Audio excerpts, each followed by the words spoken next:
The following program is rated MA and may contain themes that may not be appropriate for all viewers. Viewer discretion is advised.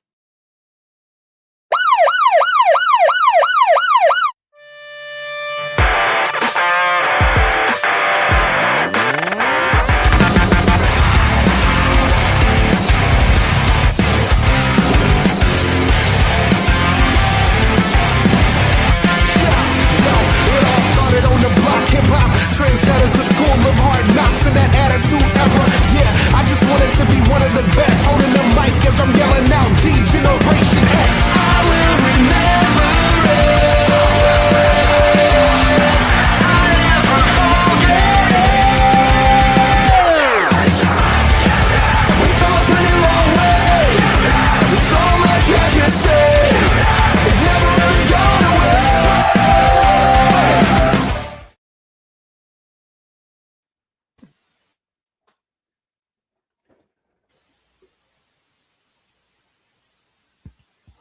Welcome, everyone, to the night after. This is that most famous Raw after WrestleMania. We are here with the Raw Patrol with 5 guys, and we're not talking burgers. Chris Best, Bubba Duke, Logan Thompson, OM Dynamic, and Chris Parrish, myself. We're here. It's the Raw after Mania. WrestleMania's in the past. 43. It really is, and it was an incredible weekend. The landscape has entirely shifted with all of the championship changes we saw, and we have no idea what to expect tonight. Who could return, who could be called up. It's true. Who could get called out for a title shot? Actually retire last night? Will we get more on that? Is Danhausen's car up for sale? Because if so, it might be on Facebook Marketplace. Right? He likes real human money. Wonder what's going to happen with Paige and the tag team titles. Right? Yeah, also, don't forget, we got the greatest reveal of all time. Someone's pregnant and having a baby. Don't forget that. Yes. The Bleacher Report decided to give it like a D to because they know everything. Right?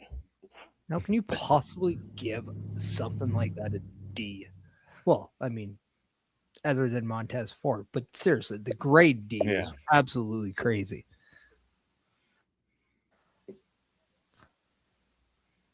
But I mean, he was up and wanted the smoke. But congratulations to both Montez Ford and Bianca Belair. Yes. The only thing we know of for tonight is that Roman Reigns said he was coming to Monday Night Raw, and he said, forget all the part-time crap. That ends. I'll see you all this summer. Yeah, for the summer, and then he's gone for the winter again. Don't blame the guy. If I lived in Hawaii, too, I'd be gone. But I almost wonder if we're going to get him more on a monthly basis than like a quarterly basis, like he was showing up every last time. Right. In like the winter months anyway. If he says he's going to be here all summer, then I mean, you got to believe what he's going to say, right? Or else he's going to lose a lot of credibility. Yeah. I mean, when Logan Paul said he was going full-time, we all kind of doubted that too, but he kind of is full-time now. Yeah, that's true. Well, and the big question, too, we know that the Demon was back. Finn Balor's on a momentum swing. It's rumored he's going to be in action today. So if that's the case, is he fully over with the Judgment Day?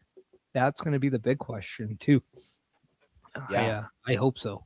But something tells me we're just getting started.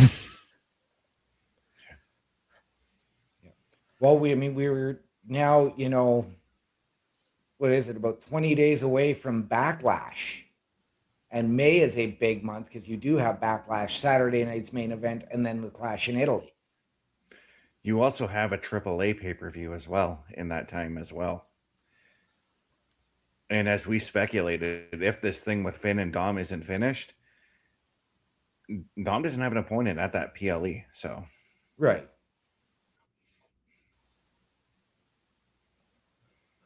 Yeah, it's going to be a wild month, and we're just getting over WrestleMania. This is the official WrestleMania hangover, but don't worry. Your flight got delayed because that's all they do nowadays is delay, delay, delay. So you're stuck for one more day in Las Vegas. T-Mobile Stadium, or Arena, are you ready? I'm ready. Let's get this show on the go. Can't wait to see what happens tonight. And let's not forget, we are live here on Facebook, YouTube, Kick, and Twitch. So if you haven't, leave a like, follow, subscribe. Why? Because, well, we don't get money if you don't subscribe. It's easy. We content create to make a living. We can't do that without the help from all of you. So if you like what you see, make sure you're hitting those buttons that's saying, yeah, we want more of your stuff. And we appreciate that. So, yeah, we're hitting big numbers. We're now over the 205 subscription on YouTube, and we're just getting going. We're now 5 followers away on Twitch from our goal at 240, and we're only getting better. So, thank you, and let's make the Raw After Mania the best Raw After Mania here on Turnbuckle Studios. So as we saw, we are going to see our new Women's Undisputed Champion, Rhea Ripley, and the team of Rio reuniting to take on the Kabuki Warriors tonight. And we will hear from Brock Lesnar. Yeah, and the Judgment Day are in the house tonight. Sorry, best. The lights are down and right away. Oba Femi is on his way out. Wow. Is this where he invites Brock Lesnar out to have a one-on-one? Hey, are you really retiring? Like, what's going on? No, I feel that would be a Gunther thing. Yeah, I think that's a Gunther situation because Oba last night in the clips that I saw said, I've made Brock's 25 years of dominance null and void. I mean, if you did catch while he was going up the ramp, he did salute and pay respect to Brock Lesnar on his way out. Little tip of the hat. He put his cowboy hat on, tipped the cowboy hat. Very good show of respect. Oba Femi dressed to the nines here. Yes. Well, and also on the post show, he did call out new WWE World Champion Roman Reigns. So, yes, could we see a little bit of that? Are we going to see some fireworks? Does Oba Femi look at Brock Lesnar as his past and saying, I conquered the beast, now I want to conquer the champion? I really hope not, because I know that Oba is huge, massively over, and probably primed for that spot, but I want to see him really get established and work with the big men now. So give him a Gunther. Let this thing with Rusev play out. Let Sheamus come back. Let him build some serious credibility through rivalries and stories like that before you put him in the ring with a Roman Reigns.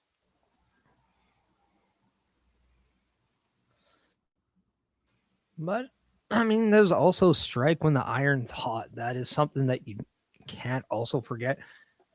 So if he's not like any other rookie, he's coming in, he talks the talk, he walks the walk, he struts the strut. In fact, everybody is strutting his strut. And in just 4 minutes and 40 seconds at WrestleMania, he did what a lot of people take even triple the time to do. And he did it in a dominating fashion. Yeah, he beat the man who, when he made his debut in 4 months, became the WWE champion.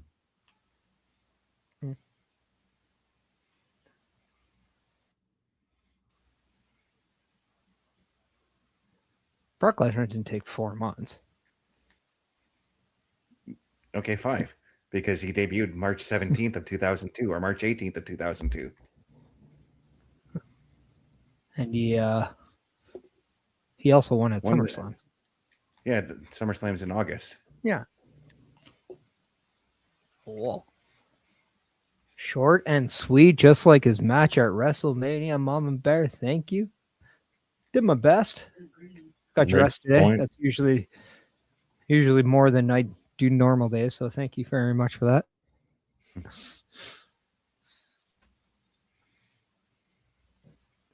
And what more does Obafemi have to say? He If lets beating 4 minutes and 40 something seconds speak for itself. Yeah. Well, and that's just it. If beating Brock Lesnar in that way doesn't say enough, like at this point, I say Obafemi just has to call a shot, and we're in for a treat.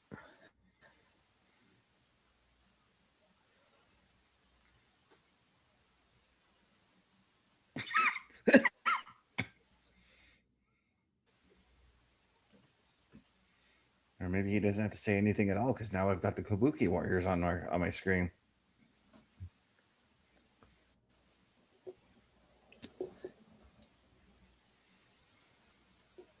Well, he did utter the phrase, "The ruler has arrived." Yep. Kabuki Warriors are talking about how Rhea became champion, and that means Io's all alone on Raw. Yes, there's that tag match, but next week, Rhea ain't there no more. Right? Yep. There's that new adjustment.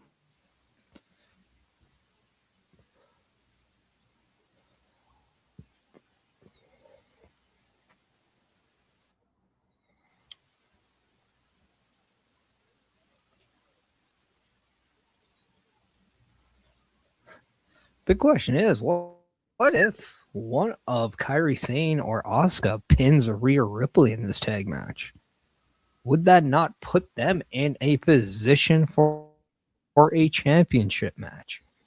I believe I so. think so.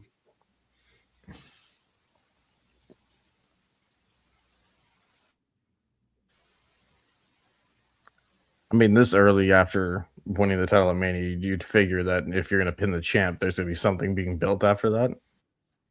Yeah. Because, like, again, like I don't think that Jade Cargill match had any business being as good as it was. So the fact that, you know, you're going to give somebody else a pin over the new champ and that fast is something to do for a reason. Oh, no, I agree. I don't think that it'll happen, but the conversation has to be out there because crazier things have happened. And, well, Right.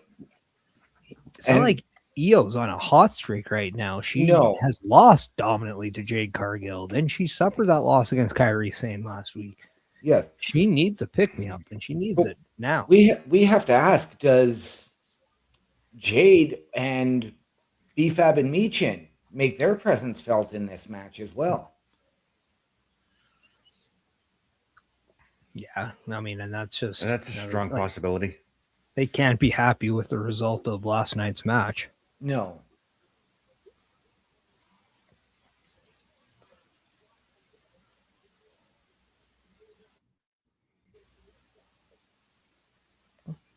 And this could be for a while the last time these two team up. So take it in, people.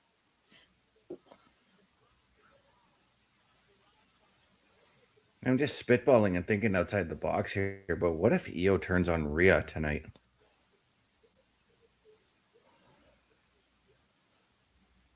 It's a possibility, but I don't see it. I think that you've got to go to that Io, Asuka, Kyrie build, and whether you do a triple threat through that, whether you do a handicap match through that, or you do two separate one-on-ones and you build that to culminate, whether that's at Backlash or you build it and do it through the month of May and end it at Clash in Italy. Yeah, I have a sense we're going to see the trio from SmackDown, Jade Meechin and BFAB come in, maybe cost the team the match, put a beat down on Rhea, and that leaves a 2-on-1 of Kyrie and Asuka on Io, and we kind of get that division of like, okay, this is what we're now going to be seeing moving forward.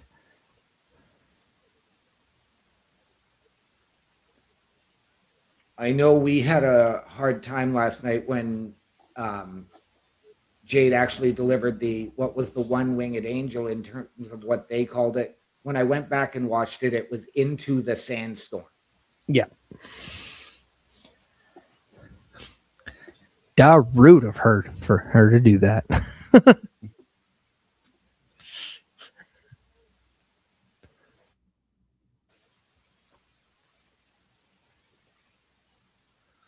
But we've seen that a lot from Jade Cargill. Her offense is inspired by a lot of the people who helped train her, and Kenny Omega was someone that did work alongside her a lot in her time in AEW. So I think it's more of an homage sent to Omega by using the move.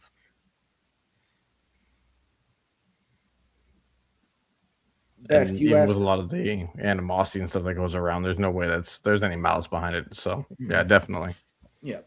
Best, you asked earlier, what if Io turns on Rhea tonight? But I'm gonna go with the opposite here. What if again Kyrie accidentally causes Asuka to take the pin? Do we get that breakup tonight leading to that rivalry, or do we get just more berating from Asuka? Well, I had this thought that it was just, again, I'm thinking outside the box here, that what if it's Io that turns, joins forces with Asuka and Kyrie, but she's kind of more or less infiltrating and trying to oust Asuka from Kyrie in that sense. Right.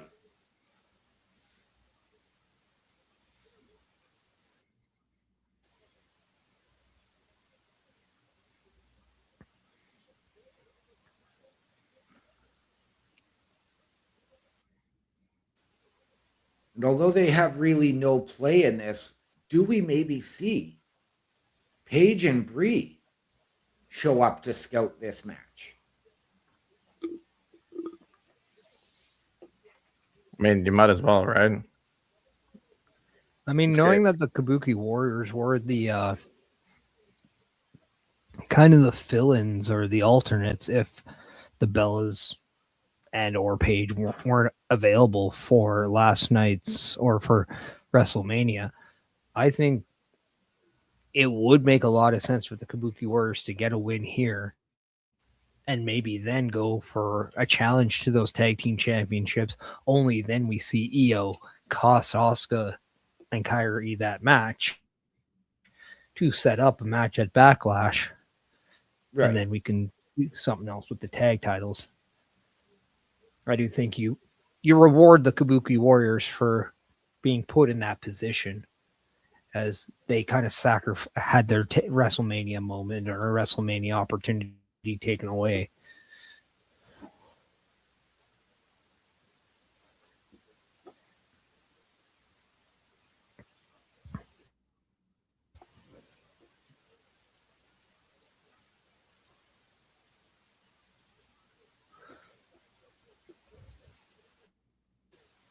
I'm very I think that's going to be the most intriguing part of tonight's show is, how everything sets up for the future. Like, where are we going now with everything? Are we continuing stories? Are we moving on? Are we doing a combination of both? Right. And then again, as you said, there's going to be surprises. There's going to be maybe people being called up from NXT or even AAA. So how does that fit in with everything? Yeah. Well, I've always considered WrestleMania to be like New Year's Eve. The Raw after, the SmackDown after Mania is New Year's Day, basically. Big reset. Well, there you go. Finn Balor versus JD McDonough tonight. Yep.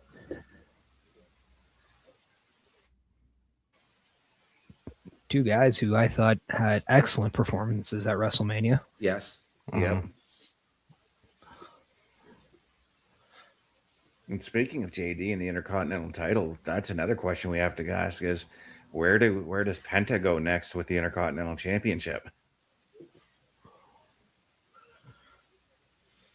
Well, and you have to wonder, is somebody new going to be into that fray, or are we going to get the competitors themselves? Does Dominic Mysterio go back towards the Intercontinental title?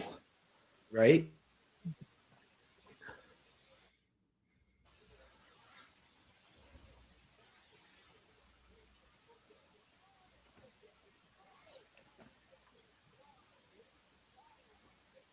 Like I said, I'd really like to see them kind of focus Dominic's energy towards the AAA title. I feel like he hasn't done enough of that title justice as of late. We've gotten some stuff on AAA, but I feel like, again, you're their world champion. I was gonna say watch AAA every Saturday because Dom is front and center every Saturday on that show. Oh, yeah, no, but I mean, like, in the sense of, like, you hear about it, but like you don't see about it on social media. It's not pushed very much. Treat him and treat that brand as another on top entity where it's like you guys are on the same level as like a world champion. Even though they say he's a mega champion, they don't treat him like one. Not that I've seen anyway through the clips and stuff that I've been able to watch, because I don't know if I have the. Is it on YouTube on Saturdays? It is. Yeah. Saturdays on WWE's YouTube at 10 p.m. Eastern. You can always catch it after Saturday Night Gaming.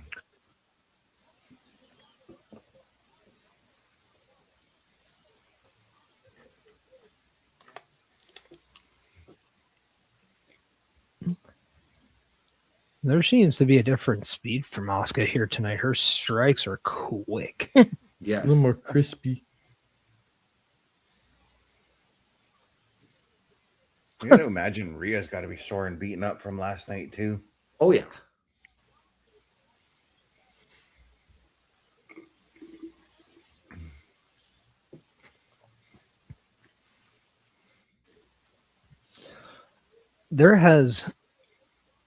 I feel like there needs to be something for this crowd. Now we finally start hearing them, but they're really in the back burner of the show so far. They're not as loud as we typically know a Raw After Mania crowd is. Right. I almost wonder if after this match you really put them back up, and that's where Roman Reigns comes out. Where you have like a call up happen. Yeah. Something big. Oh. Get the crowd fired up.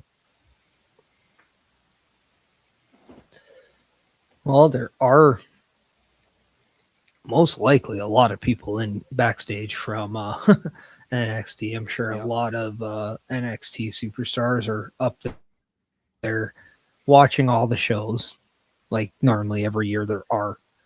A majority of the NXT talent is watching backstage during WrestleMania week, taking it in, sometimes being used as extras. Yeah, I asked last night, would this be a situation tonight where maybe you get another ship jumper, so somebody coming from AEW, somebody coming from TNA? I'm looking at Anna Jay for the women's division. I would say Anna Jay goes to NXT though. I really don't know if, and this is not a shot on Anna Jay, but I don't know if her name value is big enough to be warranted a big debut on a Raw or SmackDown to the likes of, if like Mercedes Moné comes back, we know her stock. Right. Whether you like her or not, the name value is there. Or are you looking at Toni Storm? That is a name value now. Yeah. What about Britt Baker if she were to come in? I'll almost guarantee you there's a lot of people that probably don't know who she is. And she has not been featured on AEW a lot lately or at all. There's a lot of wrestlers that haven't been featured on AEW lately, though. I know. Yeah, but I mean, she hasn't been featured since 2024.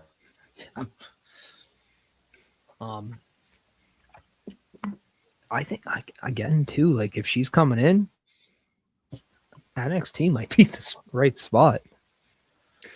And see, that's where I was leaning towards too, actually, with Britt Baker, because I know she would probably want to keep her practice open. NXT would probably be her best bet. Well, if I'm not mistaken, her practice is in Pittsburgh. Yes. Well, yeah, but she can easily travel back and forth, and the NXT schedule isn't as intense as, say, the main roster would be. Well, if you're going to be a full-time wrestler, you're not going to be a full-time dentist. I think that's that's a simple thing. Yeah, I mean, the big thing for her when she chose AEW was the fact that she only had to travel 1 day a week for work. Bubba's back. Supper Yes, he's came back. really an opportune time. Bubba's back. This is a heck of a match, boys.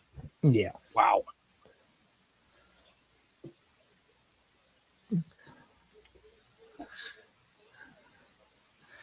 But I think too, if you're going to get any big names on the women's side, or even names at all, you're just going to call them up from NXT, and very likely you're going to get one or multiple of a JC Jane, Soruka, maybe Blake Monroe. I highly doubt it with what she's doing right now. Yeah. And we may see even like those unexpected ones. Like last night, I mentioned Thea Hale could show up. Hank and Tank could suddenly show up. I mean, I would even throw Fallon Henley's name out there too. Keep her and JC Jane together. Yep.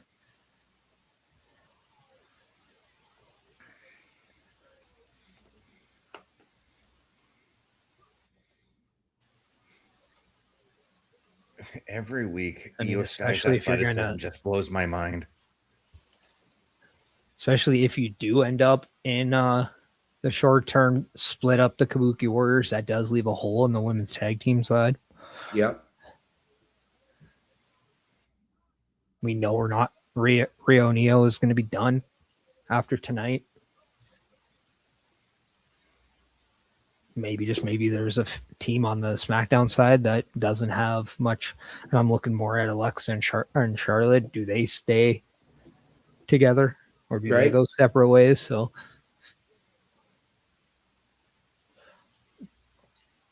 and it's hard now because the women's tag team title scene might be the best tag team scene in WWE right now.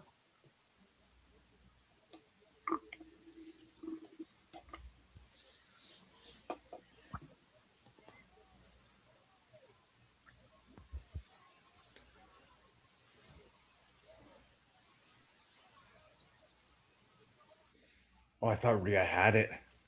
I did too. Asuka rolled the shoulder as Kyrie was trying to dive back in to make the save. And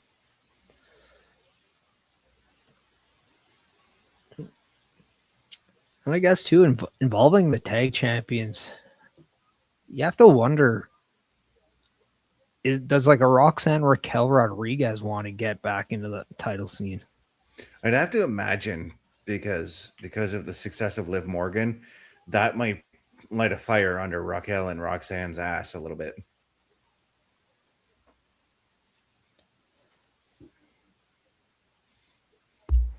So logically, that just makes sense. Where do we go? I mean, if we're going to look at the women's division, speaking of Raquel and Roxanne, do we put either of them in the talk for the women's Intercontinental Championship? Not until you get a babyface champion. Or you turn one of them babyface. But if you turn one of them babyface, they're feuding with whoever they turned on. Yeah. Mm-hmm. Raquel's been getting a little bit of that.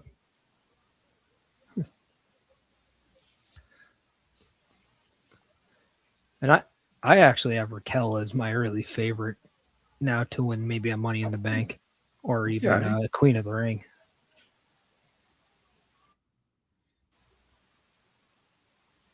And Io and Rhea take the win.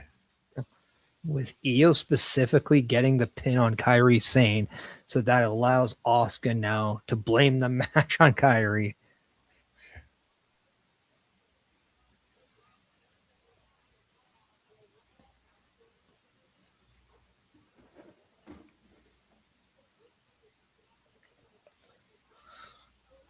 But Rhea picking up a win in what could be her final match on Raw for a while. Yep.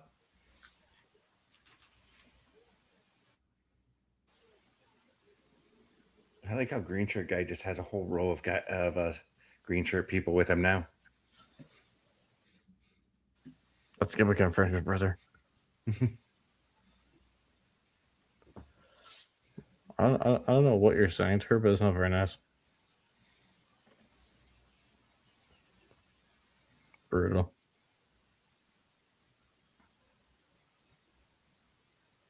We get another recap of WrestleMania 42, and just kind of a recap of what was being talked about.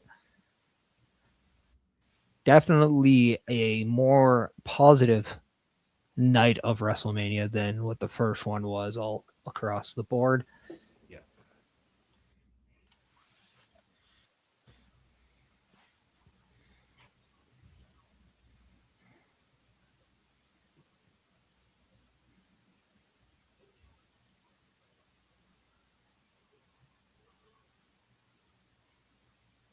We got Penta, Adam Pearce, and Javon Evans on our screen now, and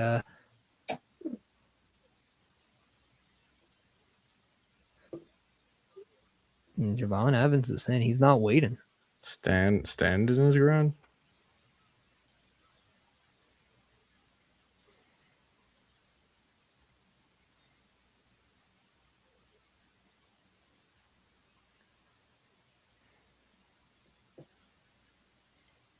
And I love the fact that Penta not only called his shot and put out the challenge for a multi-man intercontinental match, as Ethan Page is now in the building. There he is. Raw's newest superstar, Ethan Page.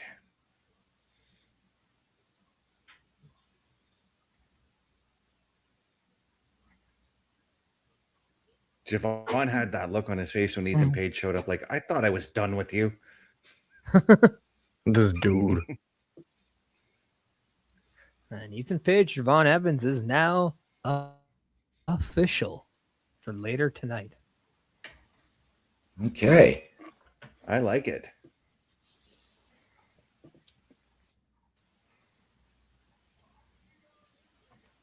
And he also states that he wants Penta's spot as well. Yep.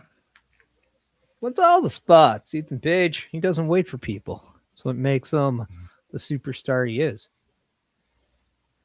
And this might just be the right time to let everybody know we have made the changes. We have made all the changes that we know of right now, and your weekly calendar has been updated. That's right. You don't have to listen to us talk about if this isn't happening, what's going on. It's all here. So let's watch this, and we'll get back to the program. Turnbuckle Studios and the Turnbuckle Affiliation Program bring you the week of streams. All times are in Eastern Time. Monday night, we are on call as the Raw Patrol is on duty at 8 p.m. Tuesday brings you the flagship show, Turnbuckle Talk, at 8:05 p.m. Wednesday, we play games with the PlayStation Showcase at 8 p.m. Thursdays, we roam the jungle with the Boar's Nest at 9 p.m. Friday, we invite you to come for a ride with the SmackDown Security Detail at 8 p.m. The weekend brings you Saturday Night Gaming at 8 p.m. On Sunday, be sure to catch the Chris Parrish podcast at 12:15 p.m. And later in the day, the Locker Room presents Wrestling Recap Delivers at 7 p.m. Always be aware that weekend shows can vary in times, as the PLE Patrol and other watch party streams are always a must-see. Be part of the shows and join the chat every day, and watch all of the latest episodes on turnbucklestudios.org/shows. And please do not forget to drop a like, follow, and to subscribe to all of our channels, and when the time is right, all you have to do is tap in. And there you have it, ladies and gentlemen, our brand new calendar. And turnbucklestudios.org is your home for the Turnbuckle Affiliation Program. Head on over to the shows, as well as the host section, and meet the team. Mr. Best, Mr. Parrish, Bubba Duke, myself, Logan Thompson, and Carl Carafel. Click on each of our individual links to get our socials and watch our latest weekly live episodic shows. All of that and more at turnbucklestudios.org. We have Los Americanos on our screen. Best, are you able to figure out what they're talking about? No, because my closed captioning is just saying in comma or in quotations, speaking Spanish. That's all it's telling me. That's why I thought I'd ask. Logan, I know that you're the smart one. You're taking all the tests. Do you know this language? No. My aunt taught me some Spanish very, very young, but it didn't stick too well. So French a little more, but not as fluent as I'd like to be, especially with the family that I have. He's telling El Grande Americano, the original, he's taking his mask to his house and putting it above his mantle to show the world that he's the better of the two. Summing it up. I don't know, but all I Yeah, could see there, he said that when he started speaking English, though. I don't know. All I could see there and all I was reminded of was the classic movie, The Three Amigos, with Steve Martin, Chevy Chase, and Martin Short. Classic. Now, Logan, you were talking earlier about making Dom look better from a championship aspect. We now know that the Grande Americanos are going to face each other at the end of May in AAA in a mask versus mask match, yet they're promoting it on Monday Night Raw. I think that just counteracted what you said there, Logan. Pretty much. Why I brought it up.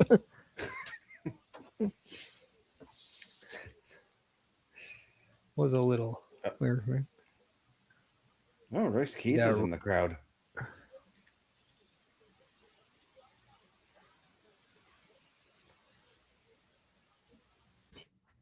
Yeah, your 2026 Andre the Giant Memorial Battle Royal winner. Looking for big things from him this Friday on SmackDown. And here comes our now former World Heavyweight Champion, CM Punk.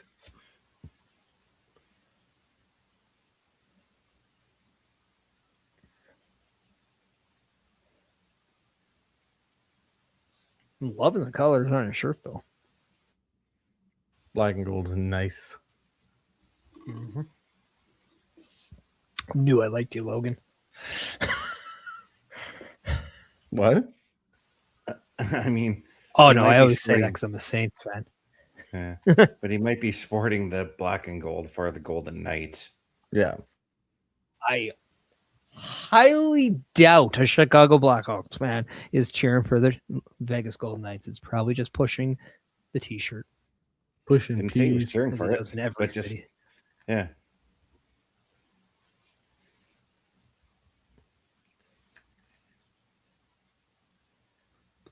Believe me, no one in the West likes the Vegas Golden Knights if you're not from Vegas. That's okay. Nobody in the Eastern Conference likes them either, so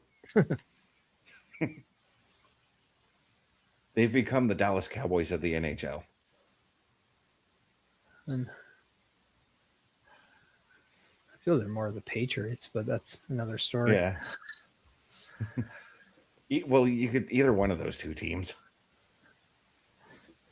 As we got Bobby Stats in the chat. How are you doing, Bobby? Thanks for joining. We love Bobby. We have CM Punk making his way to the ring. We know that he put on a masterpiece main event match last night with Roman Reigns with just a fantastic entrance. Yeah.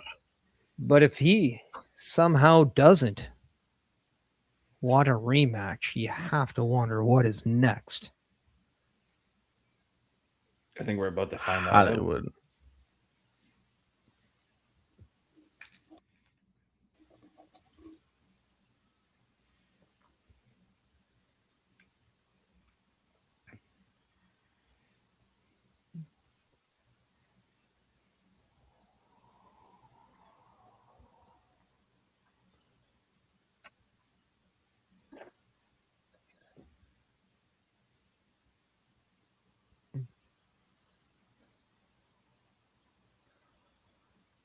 You have to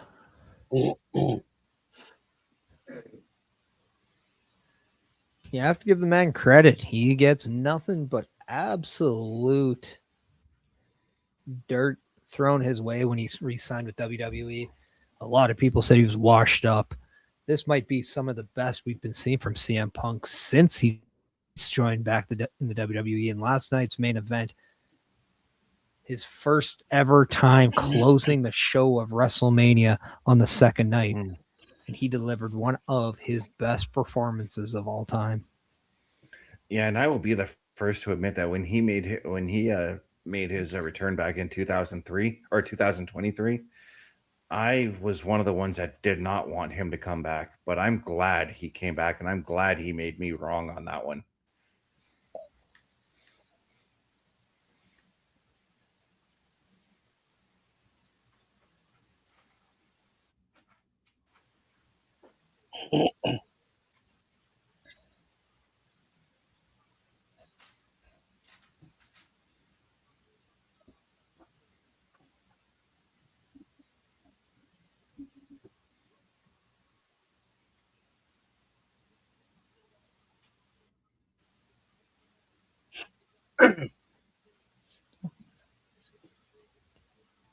Giving a lot of credit to the ones that we lost from WWE, including his trainer from MMA and his dog Larry.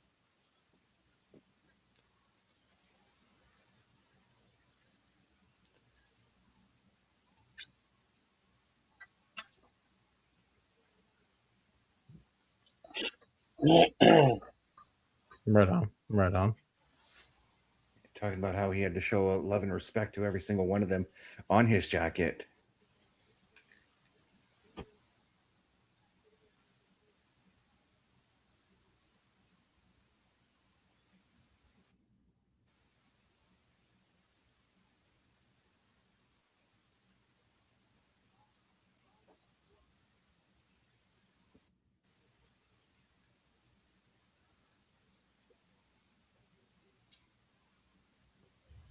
I really hope Roman Reigns comes out. What do you mean, you people?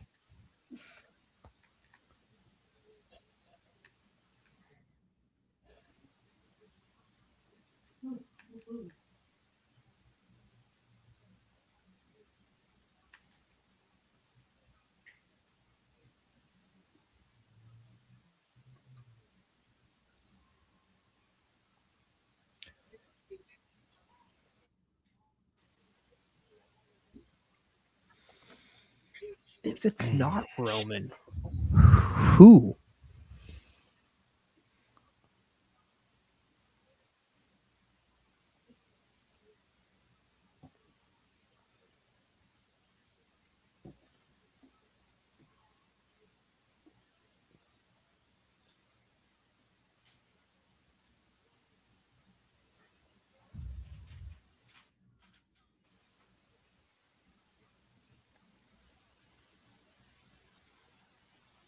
How do we rank CM Punk's World Heavyweight Championship reign? I found it very entertaining. It made me look forward to what he was doing as the champion week in, week out. So to me, it also kind of brought a little bit more importance and prestige to that title as well. I'll be the one to say it. About dang time. And again, some of the best performances of his career.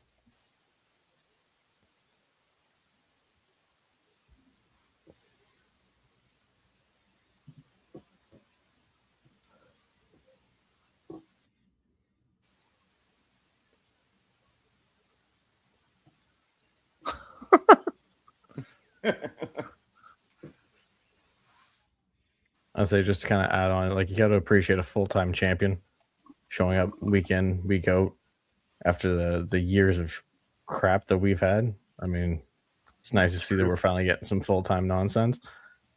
And the fact he never backed down from a challenge, neither. Right? You know? No, that's the thing, though, too. You're looking at his age. He's talking about being 46, being champion for 3 minutes. Then he's 47. He wins it again. And what's the one thing he does after he wins? He goes harder. He puts in more work. He makes more appearances. He goes to the gym more often. He's doing everything you would see a John Cena or a Cody Rhodes do. At his age, Not a lot of people run that schedule. Ooh, here comes Cody's. I did not expect to see Cody tonight. Was cool. Wow. Let's see if he can actually look. As his eye got absolutely brutalized by Randy it is. Orton. Jeez. Oh, dang. Yikes. Yes. He did say on Friday that he was going to come to Raw after WrestleMania. I just wasn't sure when we were going to see him, if we were going to get something like this, if we were going to get Cody and Roman face to face thought again. Crazy. Is this where we get a huge show of respect? And Cody goes, "Hey, you may have lost one title, but hey, you haven't fought for this title in a while. Let's do it." I could see it because maybe it's, This could be a subtle tease for, say, SummerSlam. yeah. Well, WWE did put out saying that Cody Rhodes right now is not medically cleared to compete. Well, I guess much is not. definite. Looking on that eye, yeah, you can tell. Yeah. Well, and the Punk. broken orbital bone around it. And look at Punk. Holy. Like even Punk just went, wow. Yikes.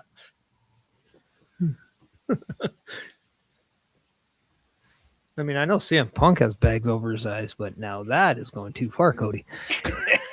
That's a rest champ. Makeup missed the spot. Yeah. Do I have something on my face? Not so much here, more along here.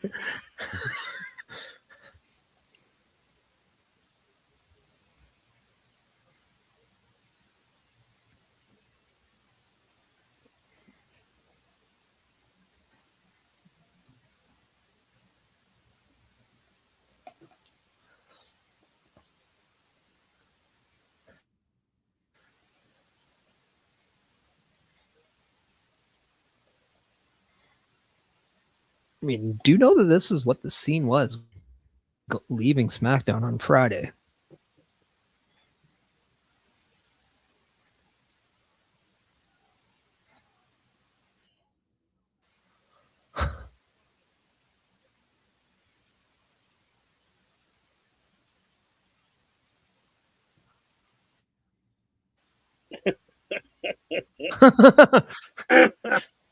Dang.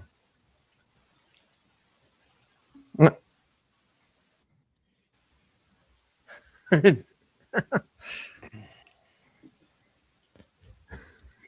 just another one person that Cody's like, oh man, people are changing and I can't have fun like I used to now. Right?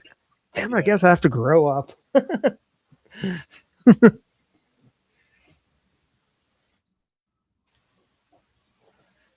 It's like first was Randy, now then it was like Punk.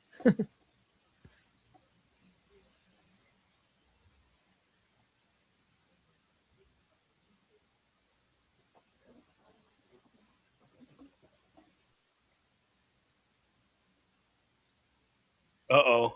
Yeah, I think we got Punk going over to SmackDown.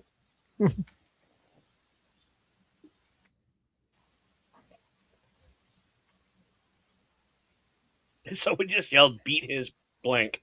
A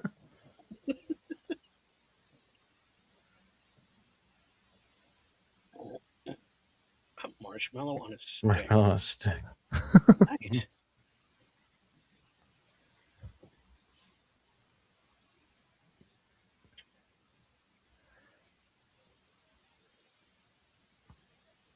Punk reminding Cody that he defeated Randy Orton on Saturday and that he shouldn't feel like a loser. Yeah, he might look battered and bruised, and his eye is giving his torn pec a run for its money right now, but Big pepper necklace. I mean, it just shows you what Cody Rhodes does.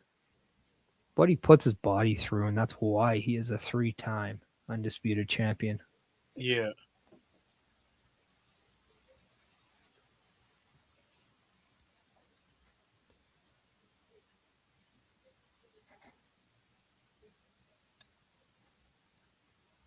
Linkin Park reference. Daughtry also had that song. No, I know. Just they just used the Yeah. well, I can't remember what song it was now. They just used some off the new album.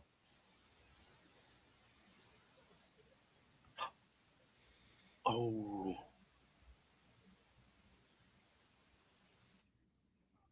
He's doing it. Do it.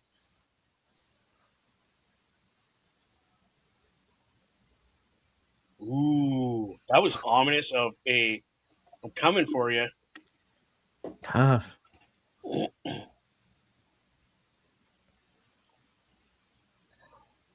Woo!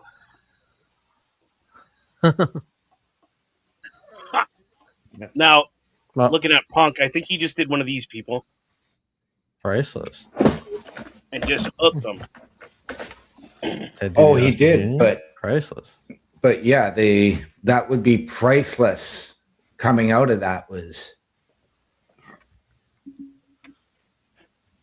Well, now we're getting to another backstage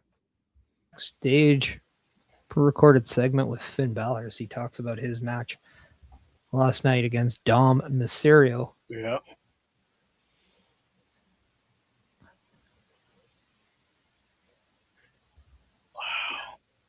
There's even a part of me that wouldn't be surprised to see maybe Finn Balor move to the SmackDown just so you can get him away from the Judgment Day. I think he needs to go through the Judgment Day first, and then go off. He did face JD right before SummerSlam. He then beat Dom. They only have the two dudes now. yeah. True.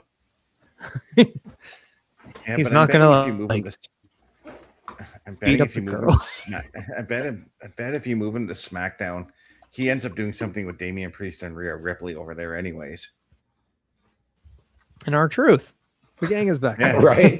The gang's back together. There we go, boys. R-Truth's vision comes to life. Bobby Stats is saying I'd be down for Finn Balor versus Trick Williams in the future. Oh, the match is right now. And we're getting Yes, a Raw we- debut of Ethan Page. So as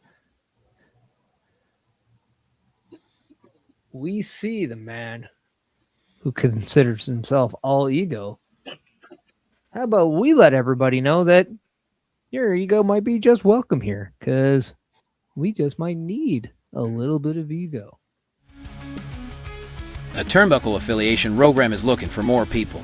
If you have passion level for pro wrestling, sports, video games, or something else, then Turnbuckle Studios is the place to be. If you have ever wanted to pursue content creation and want to join our team, then we would love to have you. Check out turnbucklestudios.org or contact us by email today, because your future is now, and we want you to tap in.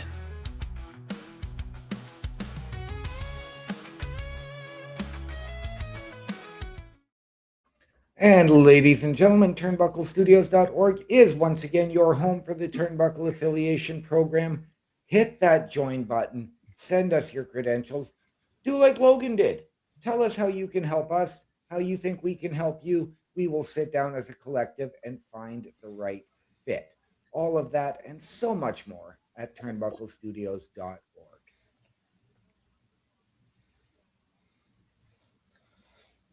So it's official. We do have an NXT call-up. His name is Ethan Page. I think it's about time, too. Yeah. Mhm. And he's getting a match against a guy he went against regularly in NXT in Javon Evans. Mhm.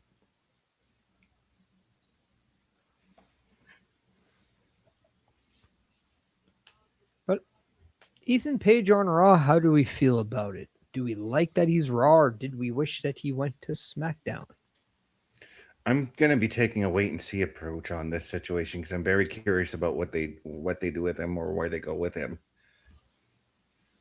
I mean, he already mentioned he's wanting to take Penta's spot, so I do. Obviously, he's going into the Intercontinental title picture.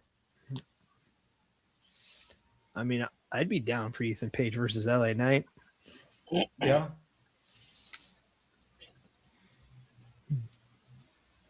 I'm big on this. I'm sold on Ethan Page on Raw. I think he fits that mold. He's got that look. He's got that it factor that I think just really, really suits Raw and what he can do there.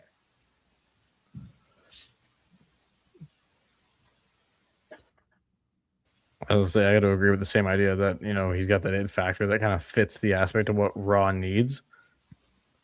Because like there's a lot of baby faces going around, especially for the mid card scene, where like your big heels in the ladder match was JD and Rusev. So I mean, get a little more balance in that. You're saying this guy has balance? He's got to if he's going to be springy like he is. We're talking about Ethan Page, not Javon Evans. No, I'm just saying this guy. Yeah. I'm just saying Ethan Page on Raw could be good for him if he's used correctly. And there's a part of me that's somewhere down the line wants to see Ethan Page and Logan Paul do something together. Yeah. I mean, let's not forget that Ethan Page is a former TNA Tag Team Champion. Can't remember if he's held any singles titles there. I know he challenged for the world title there a couple of times. So Ethan Page can absolutely bring something new and that new element to Raw. I mean, he is also a former NXT North American champion as well, a former mixed tag team champion in AAA. He's got some championship pedigree with him. And let's not forget, he won the NXT championship in just a short amount of time since joining. 6 weeks. Yeah.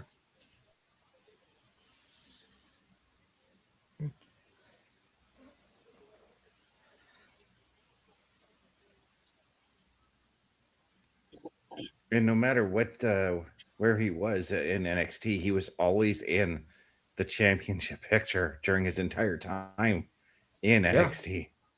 Yeah, and just to answer your question, when he was a part of Impact Wrestling, not TNA, but yeah, same company, he was a 2-time Impact World Tag Team Champion with Josh Alexander, and that was all of his championships.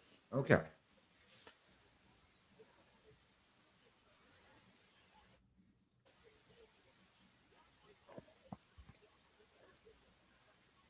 But Ethan Page showing some aggression here. I wonder though. Enough? Yeah. I wonder though if he's still going to continue some of his stuff in NXT, because it felt like the stuff with that he was doing with Ricky Saints hasn't really finished up yet. Yeah, I mean, we know we've seen this before. We've seen guys and girls go from NXT to a Raw or SmackDown after Mania, and then they would do a couple shows to finish off their obligations in NXT before they leave. But yeah, this very well could just be a, hey, Ethan Page is now on Raw, and now you have to tune in tomorrow night to NXT to find out what's next with the Vanity Project and Ricky Saints and all those guys. Yeah. I mean, you hit the nail on the head there with NXT wrestlers who've come up and didn't finish anything. When Kevin Owens came up, he was still the NXT champion and was in a feud with Finn Balor over the title at that time. Yeah.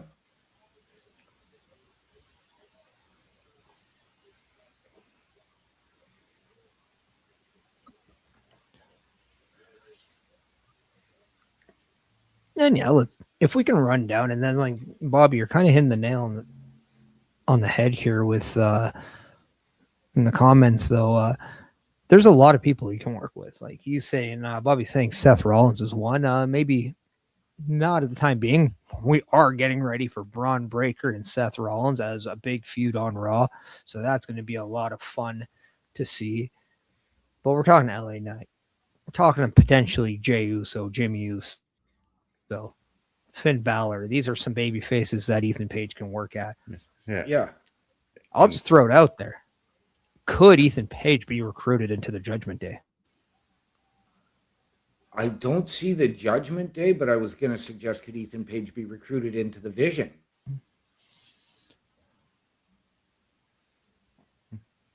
Yeah, look. But you think the Vision's going to take a guy who's almost 40? Yeah, because the Vision is more of a stable about younger wrestlers.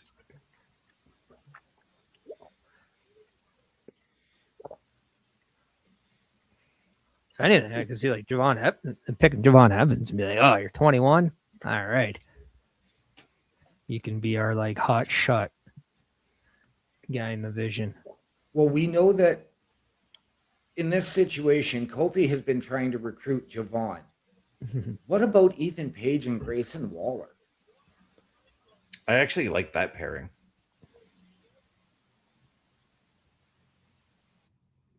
And I think I'd be okay with that if you were to put Ethan Page into the tag team division. Yeah.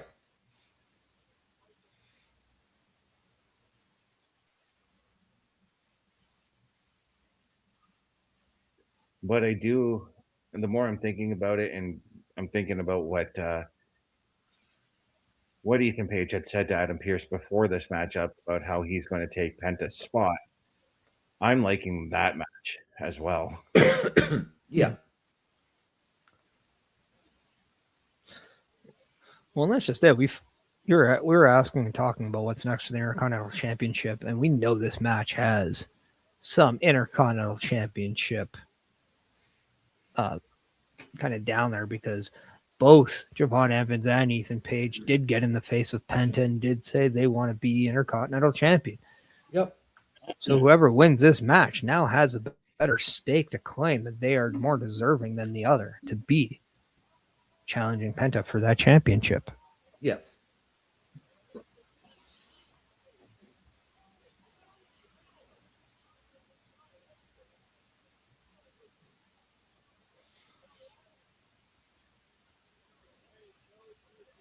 Now, I'm forgetting, but what is Ethan Page's finisher? He does have the twist of fate in that he calls something else. Yeah, he's got the Ego's Edge and yeah,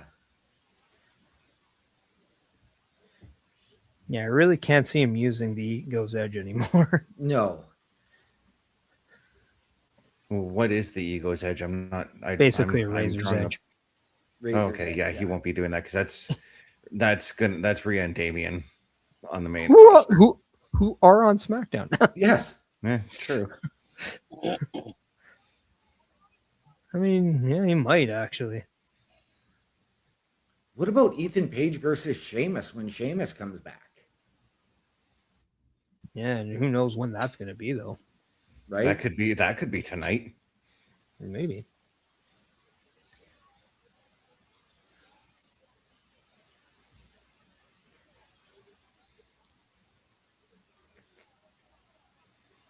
But again, let's not leave all the surprises for tonight because we're still going to get surprises come Friday as well.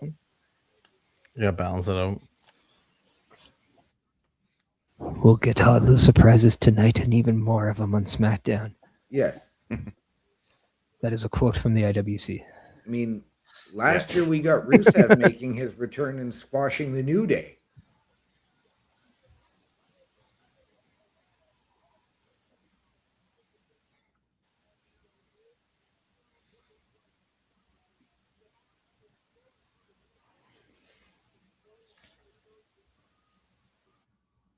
Twisted Grin is what he calls his twist of fate.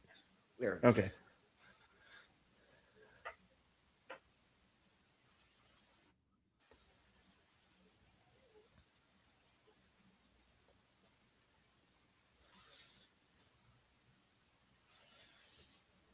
And we're just not getting any match. We're getting a pretty solid in-ring match between these two. Wow. I mean, these two have put on some solid matches in NXT, so.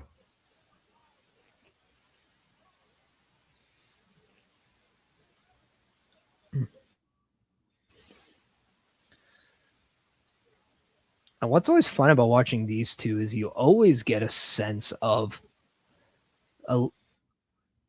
what Javon Evans is capable of, other than very fast action, jumping on the top rope, flying as much as he can. He does take a beating when he's in the ring with Ethan Page, and he always has that fight back. He's always fighting back from every single shot that he takes. You see the resilience out of him, and you really see the heart come out with Javon Evans when he's up against guys like Ethan Page. Yeah. And the one thing I'm noticing in this match with Ethan Page with Javon Evans is he's actually slowing the pace down, as you mentioned in the past, Paris, that he needs to do. And I'm wondering if that's actually Ethan slowing the pace down on him. Well, when Ethan slams you as much as he does, and he uses your momentum to his advantage, that's exactly. There's Rusev. Yeah. Well, it's not just Raw Day; it's Rusev Day too. Ouch. Bobby asking, is Joe Hendry coming to Raw or SmackDown when he gets called up? I got to say that's a SmackDown. Yeah. Yeah, SmackDown.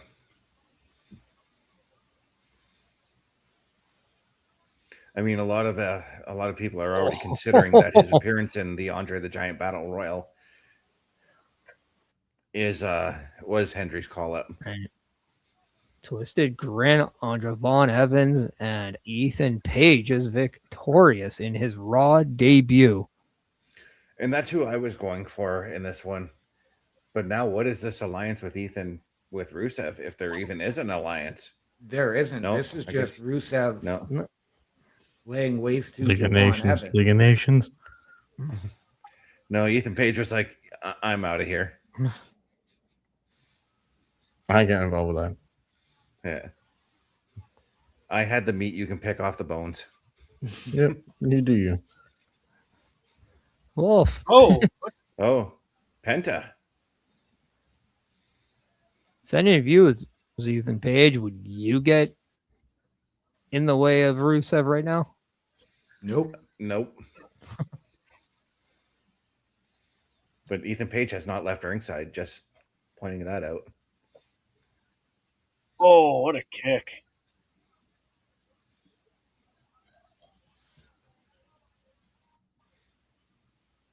And this is where you get involved. Yep. Yep.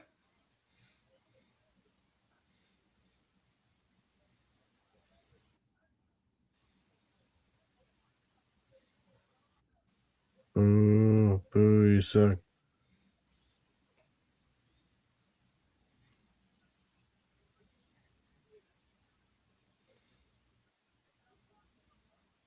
Ethan saying, nope, they're yours to do with as you please. Do your thing. Well, he saw the death stare that Yeah. he gave Ethan Page. I mean, and that's going to be something that we got to get used to. Now there's a heel who not only can walk the walk, but he's a thinker. He is somebody that is very intelligent with his movement. He's not going to play the same game everybody else plays. He actually reminds you a lot of a Kevin Owens, which, man, imagine we get that match at some point down the road. Yes, Not gonna lie, that Intercontinental title looks good on Rusev. it does.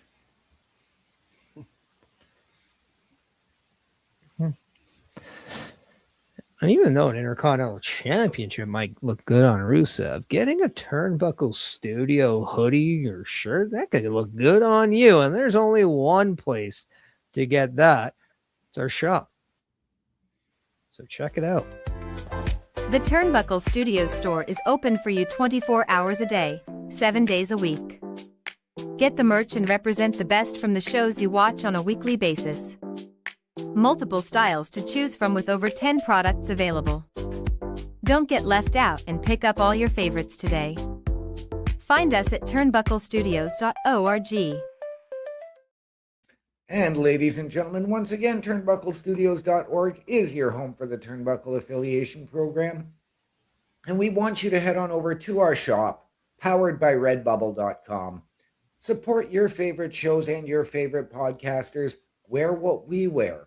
And all of those proceeds come back into our studios to bring you a better experience. Judgment Day was making their way to the ring, and we saw once again Austin Theory talking to Maxine in the background.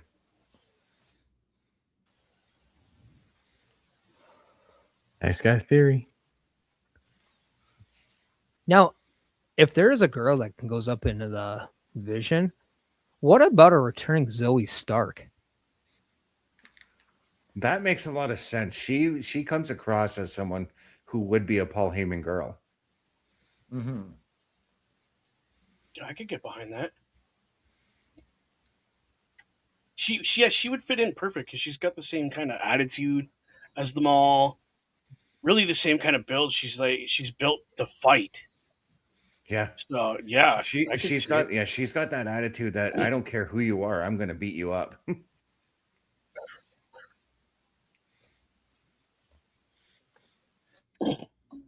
I mean, I See, say I would that in see- the same vein of if you're ever going to take anybody out of the Judgment Day and put in the Vision, Roxanne Perez has to be that selection. Yeah. Yeah. I was going to say, when Zoe Stark returns, I actually see her now as a better fit over on SmackDown.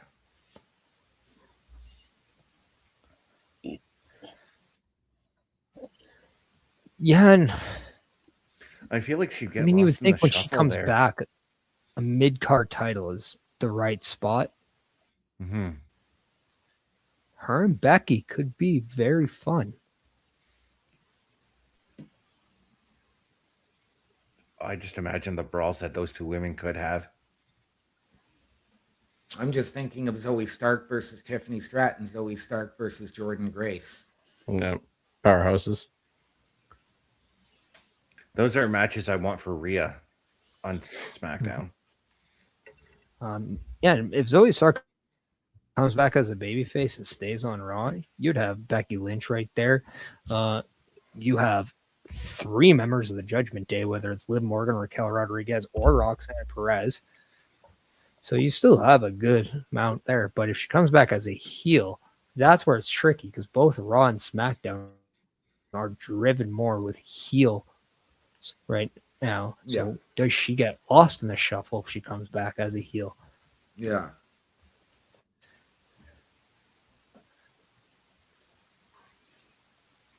I also think that the one woman, and I'm going to go with Kiana James and Zoe Stark, would be able to put on a hell of a match.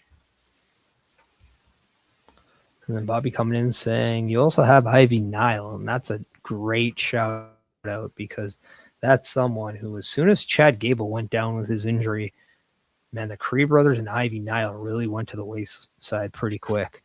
Yeah. And then we got Ivy a little bit back in February leading to the Elimination Chamber, and then nothing again. Yeah. And she was in the Royal Rumble. So, I mean, there's that. But, yeah, pretty much after that, we haven't got much of anything. Yeah. And you have to wonder is maybe the Creed brothers in line to do something tonight. We know that the Raw after Mania signalizes pretty much the new year in WWE as they go from WrestleMania to WrestleMania. So, but I mean, we're looking at the Creed brothers here. What about the War Raiders? I do believe one of them's injured right now. They're both working in AAA right now, actually. Are they? Yeah. Because I know for a bit, what was it? Was it Rowe? I know he was hurt. Yeah, Eric got hurt, and then him and Valhalla had another child too. Yeah. And there's Paige and the Bellas right now. I like to refer to this tag team as BBP. This kind of makes sense because the Judgment Day are coming out right now. And let's not forget who Nikki Bella originally came back and faced off with. It is your new women's champion, Liv Morgan. Yes. Mm-hmm.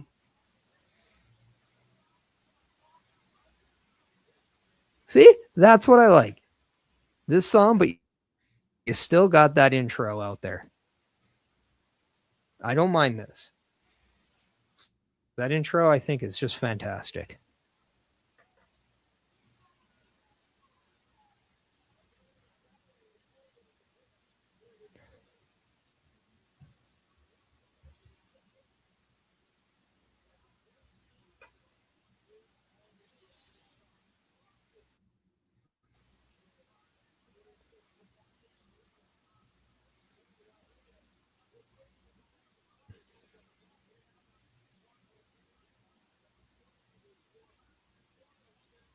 What do we think about the time limits that they gave these matches?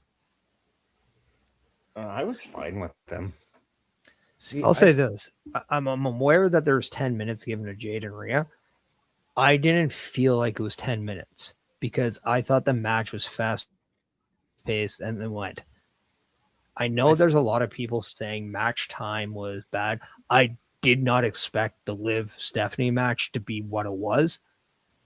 But as someone who's been in the ring for long and a half, there is no guarantee that more time means a better match. That is just an assumption a lot of people make because they assume the talent will always benefit from more time. That is not always the case. I think if the story didn't get told in what they have, okay, there's an argument to be had. Yeah. I felt a lot of the matches, especially early on, like the first half of night one was rushed. And even last night felt a little bit rushed until we really got to Jade and Rhea.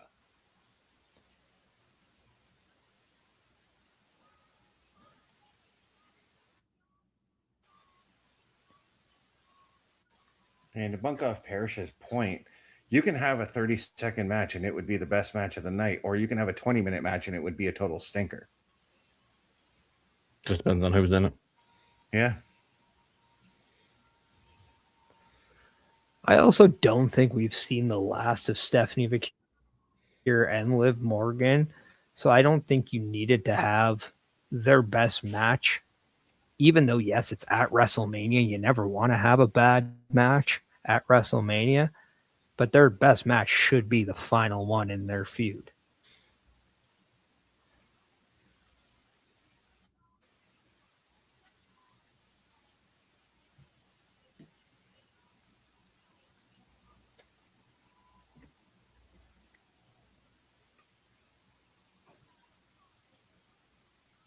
Who would have thought just a few years ago JD is second up on the male side in Judgment Day?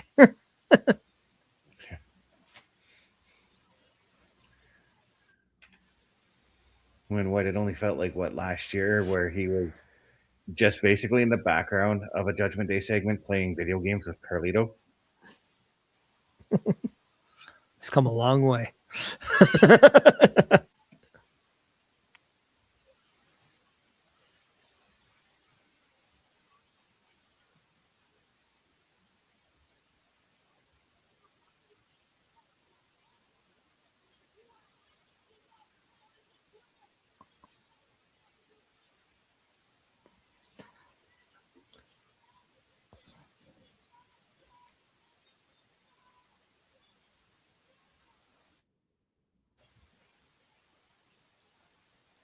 Old. That's a bold statement. Hey, that's what I want to hear out of Liv Morgan, though. This is the time to put that division on notice. Oh, there we go. So Bubba's got a look of shock on his face there. As Sol Ruka is now coming out. Splendid. Love to see it. I'm not upset about this. No. This is interesting. This is interesting for sure. But if you guys have been watching, Roxanne Perez has been kind of rolling her eyes every time she looks at Liv Morgan.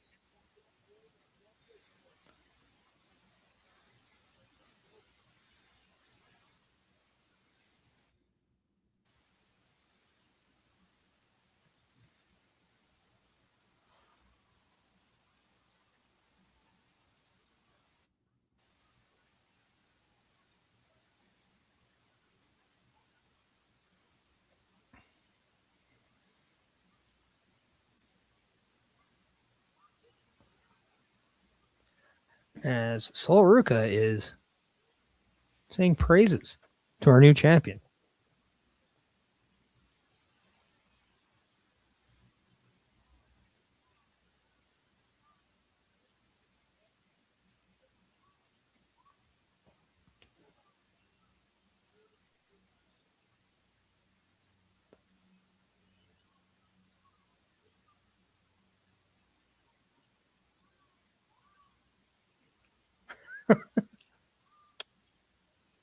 Ooh. Oh,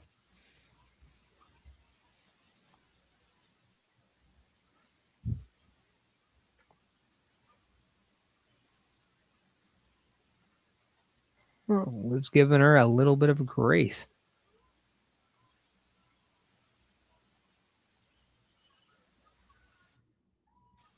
Until she does that. yeah.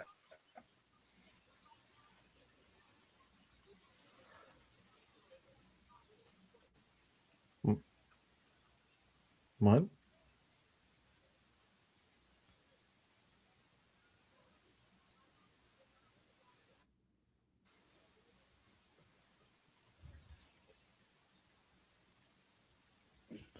Oh, looks like Sol Ruka wants to get herself a piece of the new women's champion. Oh, and here comes Scrap Daddy right now.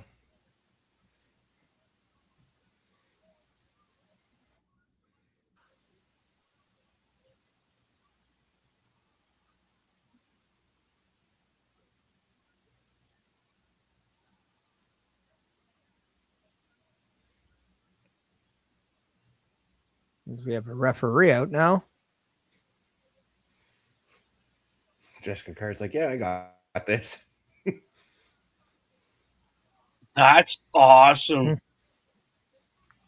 Her first night on Raw, and she's getting a shot at the champion. Not the title, but the champion. Liv Morgan and Sol Ruka has just been made official as we are coming out from their commercial break. So, since we got in a wave of emotion from Sol Ruka, how do we feel she is going to surf her way into the Raw Women's Division? But I think she staked her claim right there for the women's championship. Great move on Sol's part, stepping up to the biggest dog in the yard, so to speak. But I think that unless she's got backup, she's maybe bitten off more than she can chew with Liv Morgan in the Judgment Day at ringside. Granted, to use your term, Parrish, we do have BBP sitting there as well.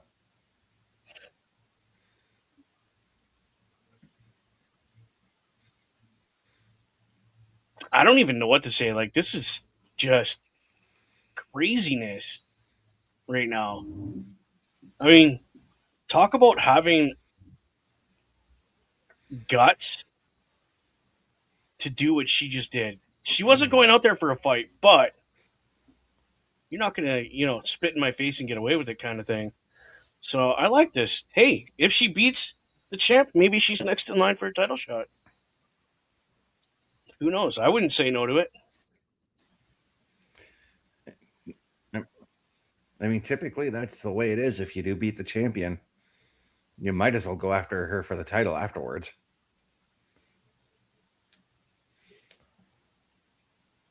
What do you think, Logan?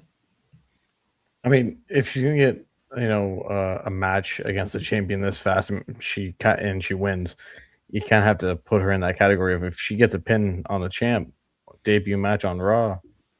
Got to put her in high contention for a title match down the line. And to kind of add on, there is that of a former champion in the building. We know Stephanie Vickier did not leave Vegas. She is probably not happy with losing the championship to all three members of the Judgment Day who all got involved in that match. So we could be seeing Stephanie Vickier joining forces with Sol Ruka to fight against the trio of the Judgment Day. But still outnumbered 2-3, so that would mean there needs to be one more person. Well, that's where Paige and Brie Bella, who are also at ringside, could very well get into this situation. They could, but why? Yeah. Why not? To help out Sol Ruka. If it's a 3-on-1 situation, they're going to look at it like, hey, wait, that's a little bit unfair here. Yeah, but then they're putting themselves in ways where they have to face people for the titles. If they want to be fighting champions.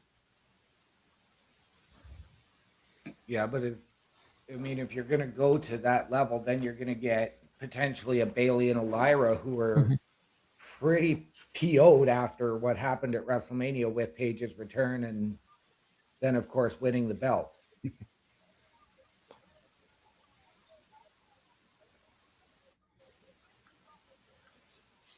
Yeah, and I don't really know if they're PO'd based on the fact that they didn't win the championships. I think they were more probably frustrated with the fact they didn't win the championships, and maybe they're like, hey, we did everything right and we couldn't get the titles, so maybe they changed their focus. I wouldn't be surprised if maybe we get a Lyra Bailey heel turn. Yeah.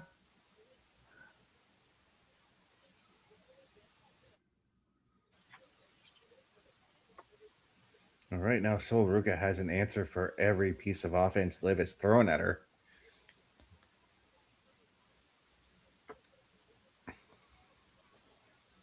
And this has to throw Liv off of her game because she doesn't know who she's up against in this way, as they have never met in the ring before.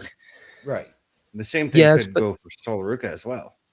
But at the same time, Sol Ruka doesn't understand the level of competitor that Liv Morgan is either. So that goes kind of both ways. And right now, Liv Morgan is on top of her game. She won the Royal Rumble, won the title at WrestleMania. She's a multi-time world champion in the women's division, whereas Sol Ruka is just making her first day. But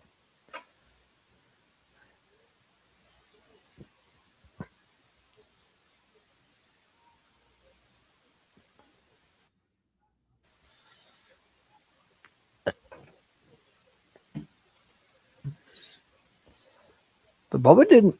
Was it Bubba that mentioned it about Roxanne Perez, or was that you, Logan? But I think it was Bubba talking about Roxanne Perez. Yeah, talking about her just giving the mean look to Liv every time she was putting herself over. And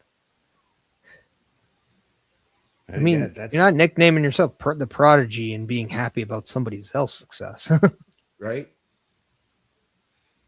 And to be fair, Liv never finished having the talk with Roxanne about where she stands, even though it seemed pretty clear on Saturday. Yeah. No. And it actually wasn't Roxanne that gave herself the nickname the Prodigy. That was Booker T that gave her the nickname from the way she absorbed everything in Reality of Wrestling.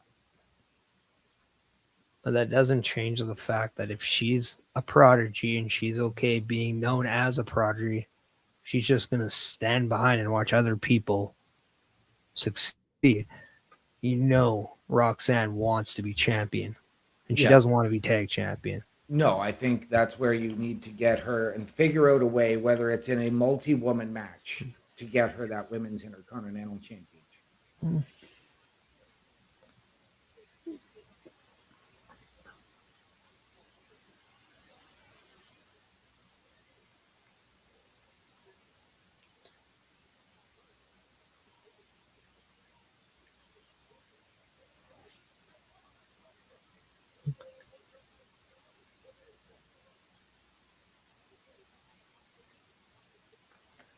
Now, we did see other members, whether it's the Bellas and Paige and Obafemi. They're all, or not Obafemi, but Royce Keys in the audience. Yeah. We kind of touched on whether or not the Bellas and Paige would get involved, but if they were to get involved, in what capacity? Because let's face it, they could be sitting front row, but Adam Pearce could make a tag team title match on just like that. So yeah, they kind of have to be ready. If you're gonna be the champs, gotta stay ready. I mean, Yep. That's right. it's the game you play. Yep. I mean, when Crash Holly was the hardcore champion and he instituted the 24/7 rule, he had to be ready 24/7. Sometimes that's how you have to be when you're in content creation, and that's why it wears us out, and we need that help. So go to turnbucklestudios.org/join and answer the bell. Let's see what you have. And are you ready to tap in? Well, let's know. A Turnbuckle affiliation program is looking for more people. If you have passion level for pro wrestling, sports, video games, or something else, then Turnbuckle Studios is the place to be. If you have ever wanted to pursue content creation and want to join our team, then we would love to have you. Check out turnbucklestudios.org or contact us by email today because your future is now, and we want you to tap in.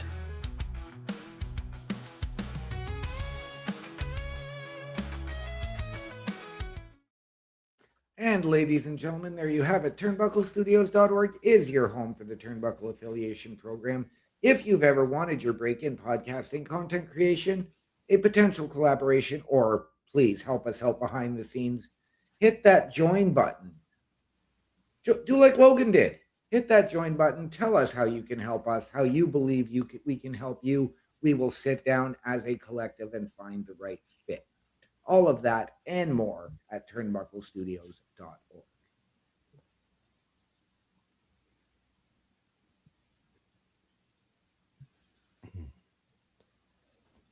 Now, I think it's quite clear with CM Punk coming out and then Cody comes out that we're not going to get a rematch between Roman and CM Punk.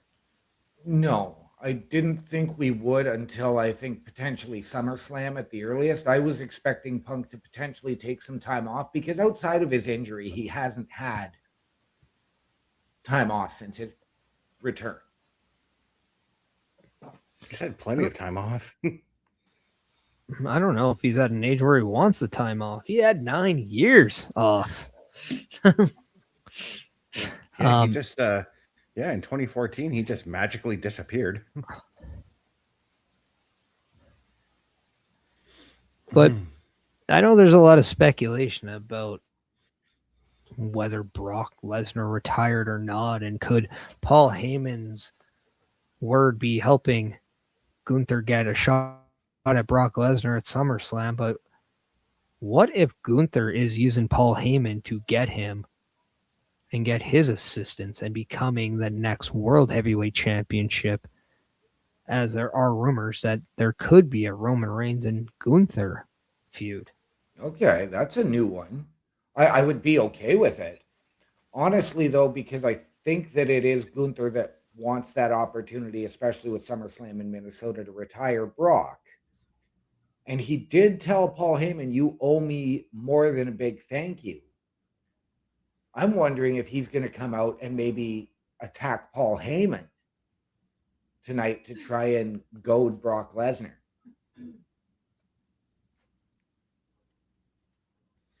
Well, Brock is in the building tonight, so Could you imagine a situation where Gunther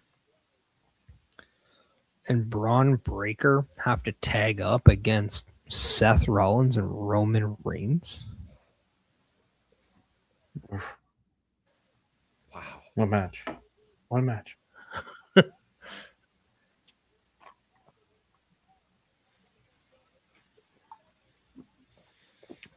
but Sol Ruka and Liv Morgan just tearing down the house right now. And we haven't even seen anything from the Vision tonight, or Seth Rollins, or Gunther even being in the building. Well, we still have at least an hour, if not more, left of Raw, so.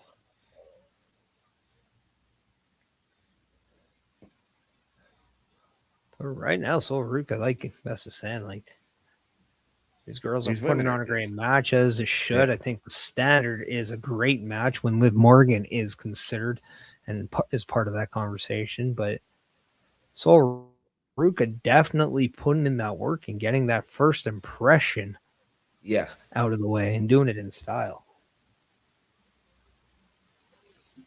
I think even with everything I've seen from Seoul in NXT, this is perhaps the most complete match I've ever seen her compete in.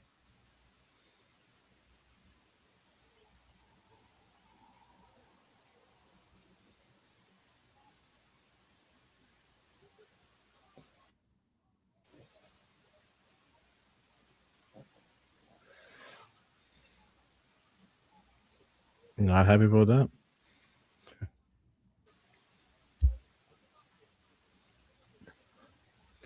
Yeah, that was a bit of a sloppy pin on Liv Morgan's part there. And I know she's been known to pin women that way before.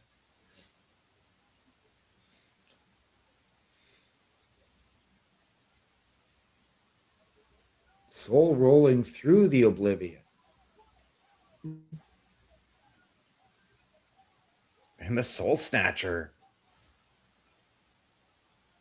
Such a Liv sick move. rolling Roll. outside the ring. Liv Morgan with the experience.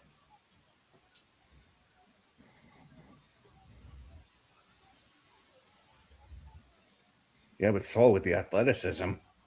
Yep. Sol Ruka takes out both Raquel and Roxanne. Is this a moment where you see Stephanie back here coming out and making sure that they don't get back into that match? And No, maybe we see No, we see Zarya.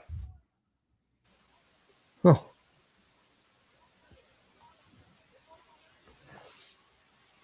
Well, they did announce that Sorry, go ahead. Zarya and Sol Ruka will fight tomorrow at NXT. So Yeah, I was going to say there is unfinished business between these women. But yeah, that business could be finished tomorrow. well, it just goes back to an earlier discussion. We talked about that whether or not any of these NXT call-ups are finished with NXT. Well, Sol Ruka might just not be finished with NXT because she does wrestle tomorrow night on NXT.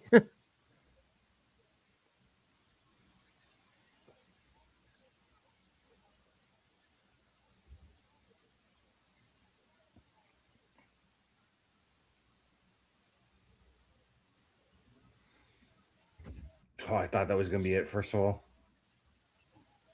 But this might be. Yeah, I'm like, it is. No shame in that performance or that loss, as no. It took really 3 helpers for Liv Morgan. Yep. Yeah, and Soul Ruka definitely took Liv to the limit in this matchup. Yeah. Oh, yeah, she did.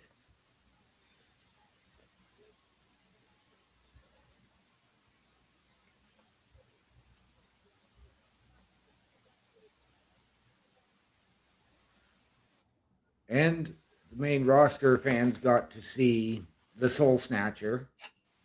Mm-hmm. So, Bubba, I know you don't get to see Soul Ruka as often. What did you think of this matchup? Can't wait to see her on the main roster. Honestly, this girl's got so much potential. My mind just went poof. It was a good match. If you go back to December 13th, the night of John Cena's last match, we saw Soul put up an incredible performance against Bayley, and now you've got this.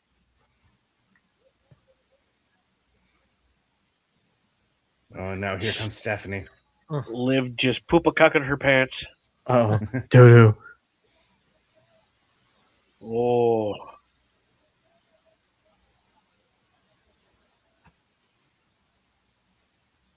Getting a rematch.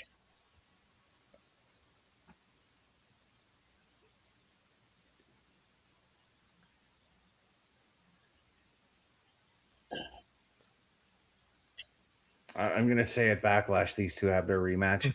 Yeah. Oh, yeah. Yeah, if not Backlash, then have them main event that Saturday night's main event. Yeah. Either way, I would not be upset. Because here's the thing I think about with that South American tour that's coming up later this year. I know it's a bit early right now, but I think you got to put the belt on Stephanie back here for that tour, or at least put her in some main matchups during that tour. Yeah, as long as she's in the picture, I think that's a good sign. Mm-hmm.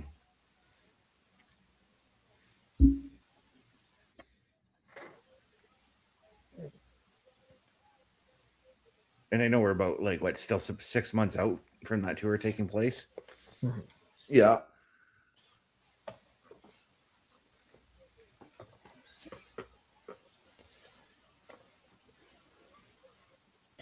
Well, if we have anybody out there that is wanting to look fresh like all those celebs sitting out in the front row of Monday Night Raw, please go pick up some new swag over at our shop on Turnbuckle Studios.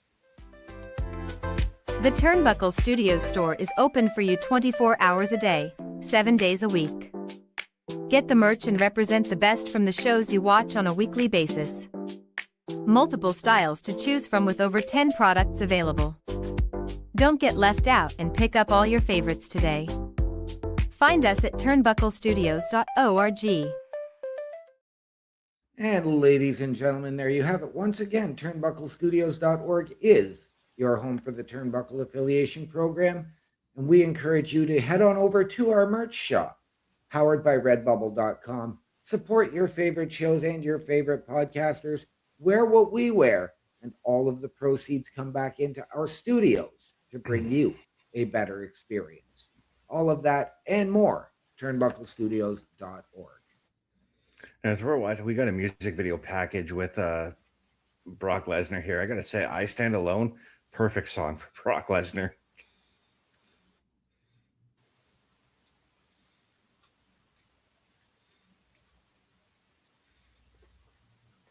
I mean, I'm never going to complain about some Godsmack on my TV. Neither will I.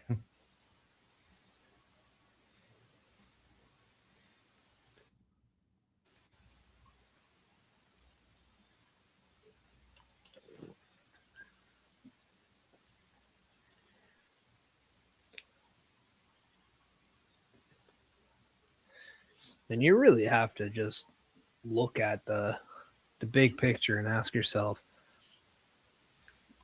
say if Brock Lesnar did call it career WrestleMania, what more did he need to accomplish in WWE?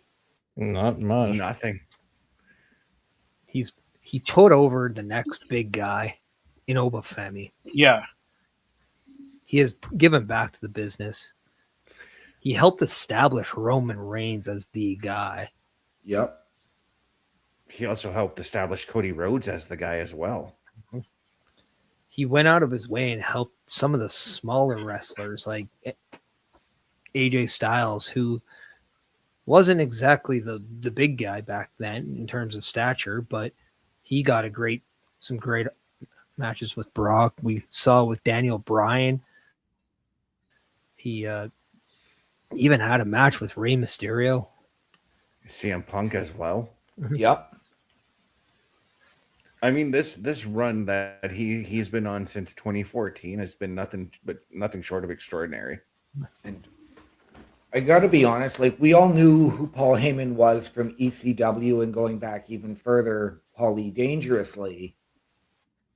But he really helped establish Paul Heyman as that manager. Well, and we saw Paul Heyman kind of go into that ECW, WCW kind of versus WWF storyline. And that kind of went away with the invasion angle. We knew that he was a commentator, and that kind of stopped. So then what was his next big thing, ironically enough? It was Brock Lesnar. And that gave him a purpose to be on the show once again. And when Brock Lesnar came back and Vince McMahon didn't like his promo, he said, well, bring me my you-know-what. Yep. 3-letter EW word. Paul Heyman comes back because we know that if Brock Lesnar's in the ring, we know Paul Heyman's going to be close by. Yes. as we see Logan Paul and Austin Theory of the Vision with Paul Heyman. Yeah. You got to wonder They if there also- is going to be that introduction from Paul for Braun Breaker. Yeah. And there was also a promotion for Backlash in Tampa Bay. There will be a PLE Patrol May 9th, 6 p.m. Eastern is when it's going to be on. Isn't that when Paul was with Brock?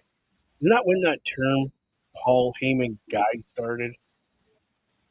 More or less. To a degree, but mean, CM didn't really Punk start- popularized it. Yeah, like Yeah. that the pipe bomb really made it a viral Okay. thing. But I mean,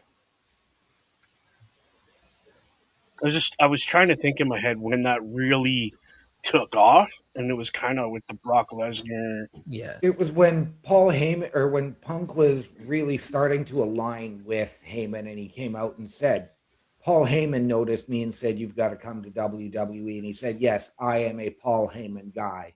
And that was when you saw Paul try and recruit guys like Cesaro, Ryback, and others. Curtis Axel. Yeah. That's a name I haven't heard in a while. After his failed attempt with Luther Reigns. Right. Yeah. That's Roman's you younger weren't cousin. the first reign for Paul. He was dipping in a different family.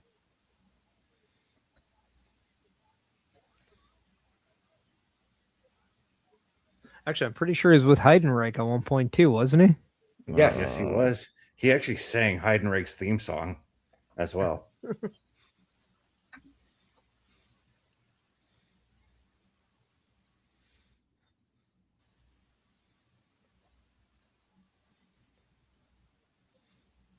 And do we get this interrupted by Seth Rollins because of Braun's return?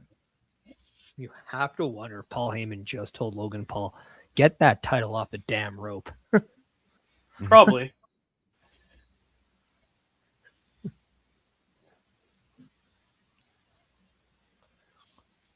In a weird way, Paul Heyman being attached to an Austin Theory and Logan Paul makes a lot of sense when you think about what Paul Heyman is capable of passing down, whether it's information or just situational knowledge, like things like that. Like if there's two guys that really could benefit the most out of that, it is Logan Paul and Austin Theory.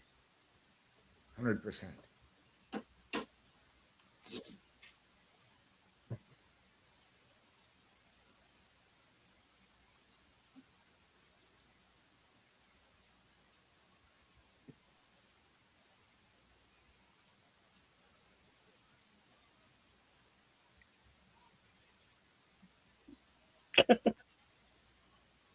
Who do you say it was? Heyman Paul? His name's Jim. His name Dave. Wow, that belt is glowing in the background. That Wow. green one. Yeah.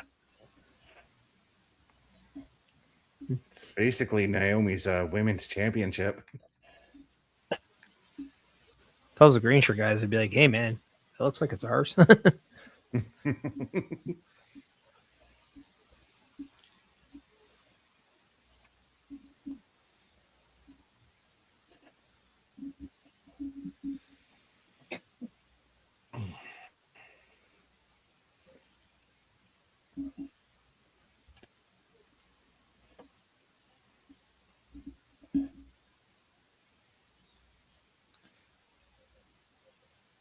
Now, let's just bypass the promo in a way because we know where this is going.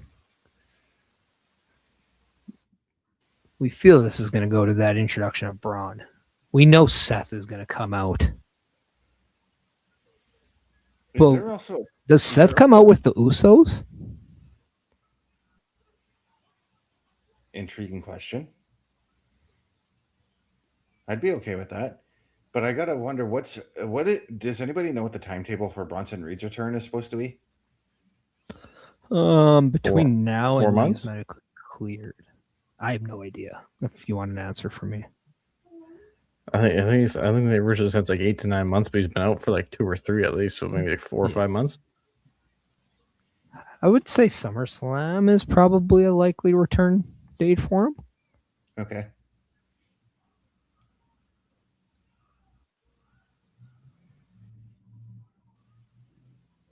I think Paul Heyman just made it official that Brock Lesnar is, in fact, retired. We got Bobby Singer. What if he comes out with the Street Profits? I wouldn't hate that either. Not bad. But if I definitely wouldn't hate that.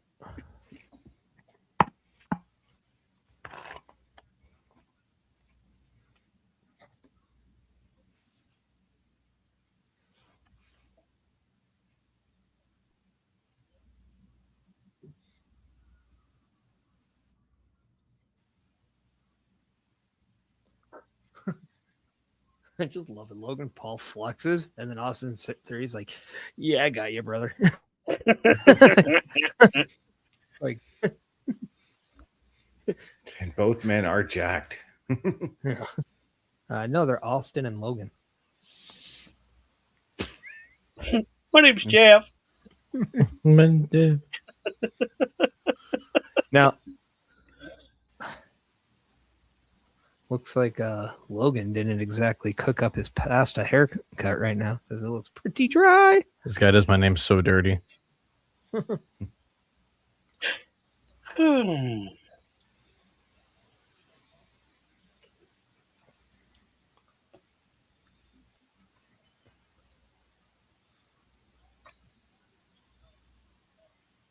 This is dirty Dom heat right there, boys. I love it. Boo, Keep this isn't booing 'em. Get Japan. louder, Boo. boys.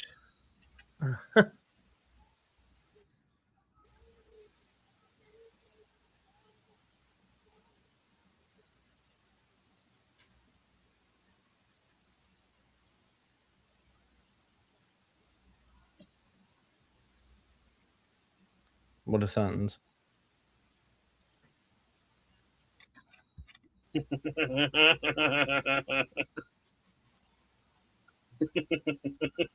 can't even drink. I'm laughing so hard. I just love the heat that Logan's Oh. getting right now. Oh, thanks.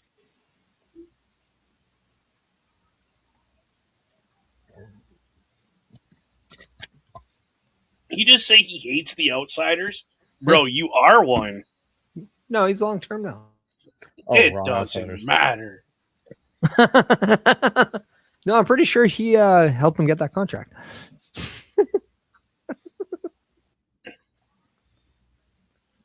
What? You know, OMD was so hurt that he didn't show up last night Or Saturday. No. or Saturday. Yeah. The voicemail I got of him crying about it. My God. But y'all didn't retain the titles. Y'all didn't even have the titles on the line. But they did retain them last week when they defended them. Oh yeah, no. He was just like the way he was talking about. I was like, he's like this weekend. I was like, what? Yeah, whatever delusion you got to tell yourself when you're that kind of idiot, you know? Whatever. Smoking the pack.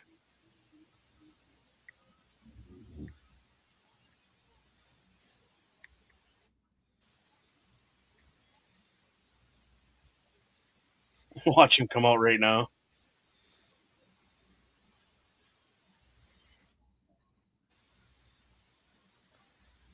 There we go. Take There heed we of those go. words.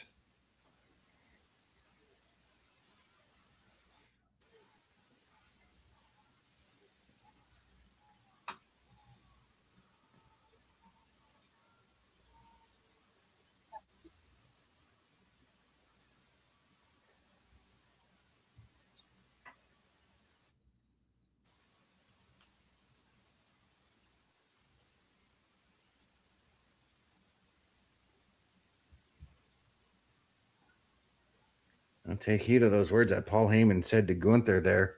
I do owe you one.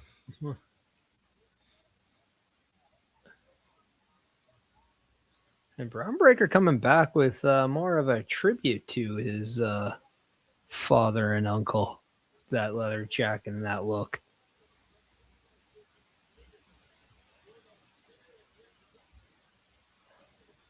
It is definitely WCW Steiners. It gives me a lot of Rick Steiner vibe. Yep. Late 90s. Oh, definitely late 90s Rick Steiner. Mm-hmm.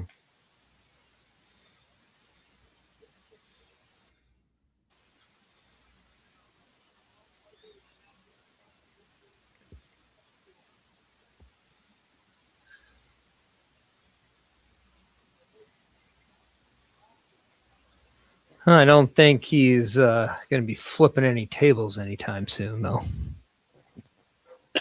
No more hernias for you. Why did I get like the soup Nazi in that? Like, no more hernia for you.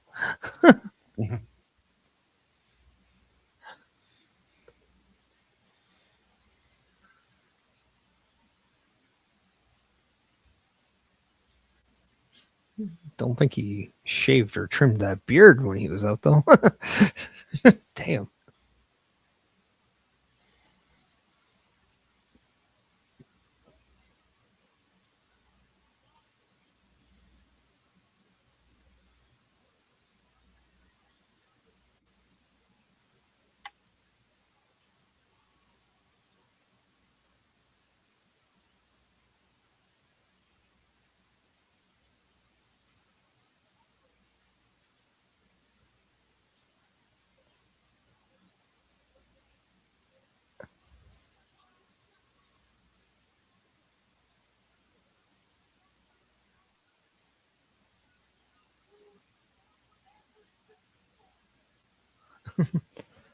Oh, yeah. Seth Rollins is coming out in like what? 30 seconds? They're already starting to sing his theme song.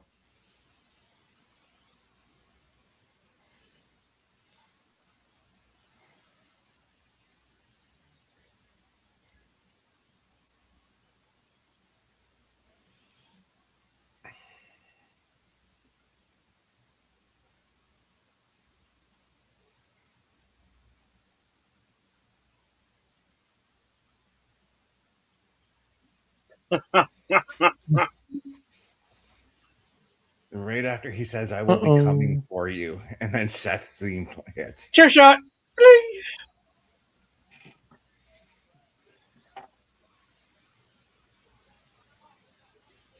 It wasn't enough to take everybody out, though. Oh, right to the gut.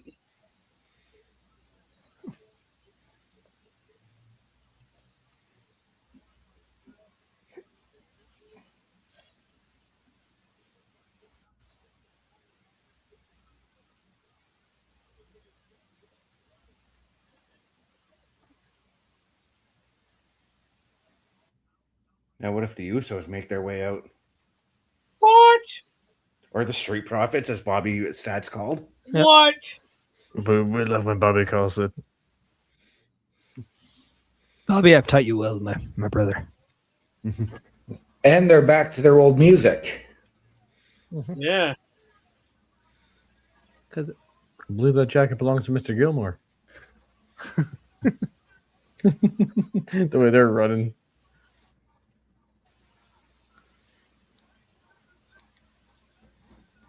Wow.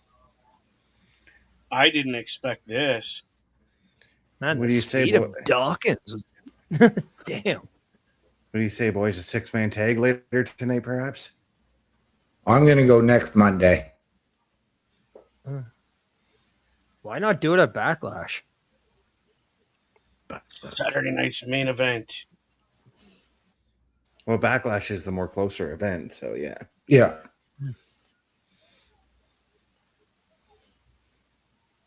Say do that and then give the Profits a tag title match at the main event. Oh, Jeez. Oh, geez. He didn't just bust him open. He blasted him open. Yeah. Seth Rollins will have everybody saying burn it down, but Braun Breaker is getting everyone said, bleed it out. I love Lincoln Park. Right? Nobody makes me bleed my own blood. Nobody. Oh dear.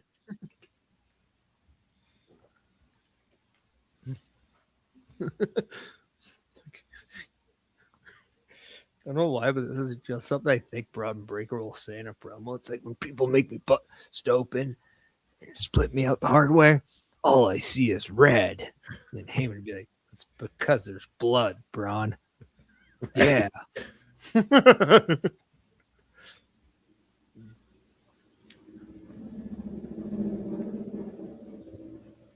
Whoa. Motorbike just go by somebody's house? Yeah, right out my window. Wasn't me. No, I know. I Not did this it. time. But there have been times where we have heard you drive by during one of our shows, Bubba. Yeah, because I cracked the throttle a couple times. And then we get everyone in the chat saying, that doesn't sound like the speed limit. It never is. But this is quite a moment, ladies and gentlemen. Yeah. Braun Breaker has made the threat. Wherever Yeah, you this go, is- I'll be there ruining your life. This You is will one be of nothing those. more than a shell of yourself, he said. Yes. But Yeah, we this got is the one of those return. moments, though. This is one of those moments, though, where even though we saw Braun Breaker standing strong at the end, everybody kind of came out a winner in this situation. Yeah.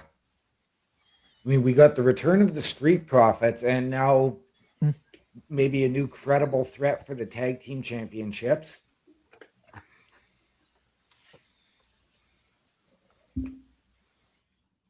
You furthered the story with Seth and Braun, and I think, as Bubba said, we got the confirmation from Paul Heyman that Brock is retired. But did we get the confirmation from Brock? That's kind of what I was going to say. Like, is that really true? Are they kind of building a ruse to get somebody back? Like, what? I don't know. Until I hear it from the lips of the man himself, I'm where Best is at. I think we're being played. Because Brock is still going to be showing up a little bit later on tonight as well. Yep. Yeah. Well, I got to be honest. Like, I felt coming into this show that we were going to get a 3-hour. I think it is going to go over that 10:30 mark tonight. well, in due time, we'll find out. But Because we also have to hear from Roman. this is true. We also have to hear an ad read from Chris Parrish. No, I believe that's we where also you're have to hear from maybe Gunther. I will be, but because you spoiled it, I'm not going to make you just wait. Yeah. I'm just not going to give it Just to you. like joining the Every wait year. list for Club Turnbuckle WWE. Studios and the Turnbuckle Affiliation Program bring you the week of streams. All times are in Eastern Time. Monday night, we are on call as the Raw Patrol is on duty at 8 p.m. Tuesday brings you the flagship show, Turnbuckle Talk, at 8:05 p.m.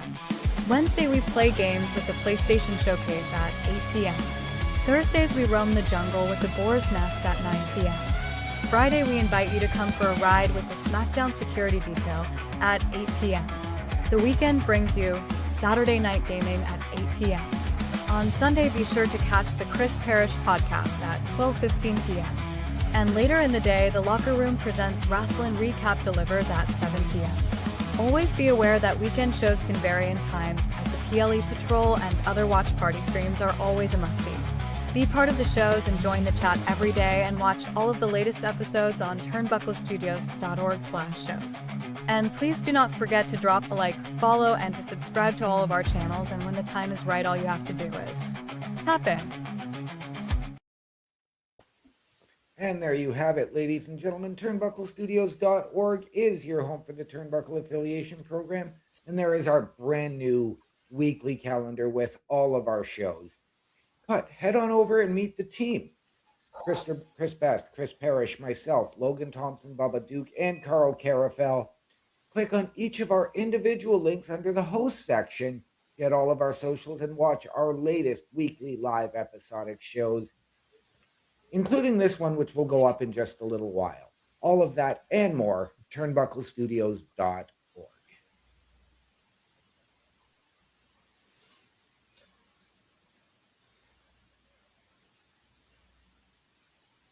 On a scale of hell yeah to about time, where are you with the return of babyface Balor with that entrance after we saw the return of the Demon?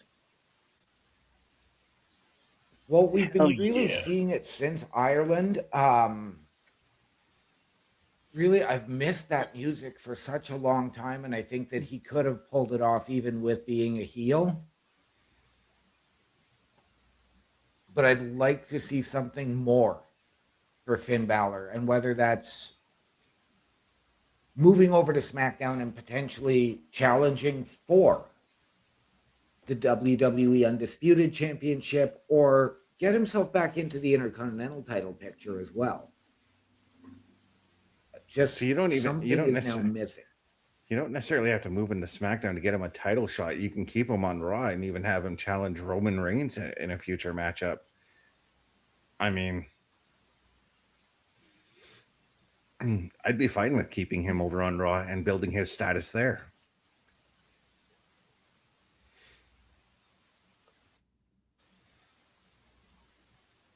Yeah, I think just a good general direction. I think that's what we all would want. But for me, I am a hell yeah, because there's just something about Finn Balor's entrance as a babyface that just gets me pumped for what we're about to see when he comes to the ring.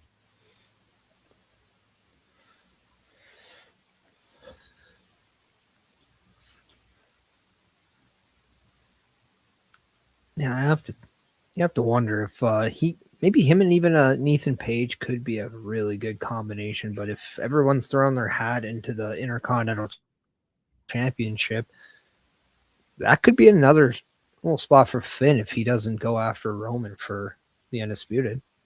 Yeah. Would this be an ideal position?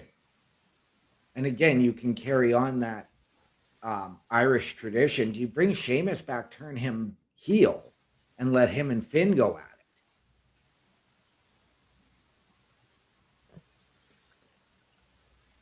That could be interesting, but I think if you're going to bring Sheamus in, you might want to keep him babyface for about a month or two before you flip him heel.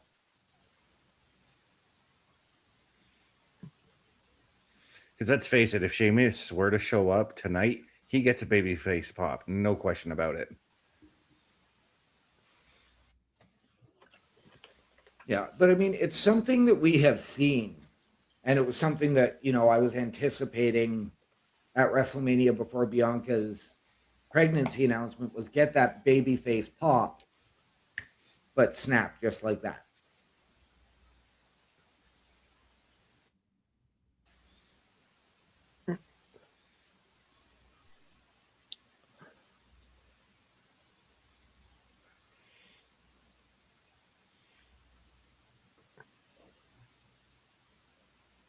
I mean, we talked earlier about obviously like Ethan Page coming up.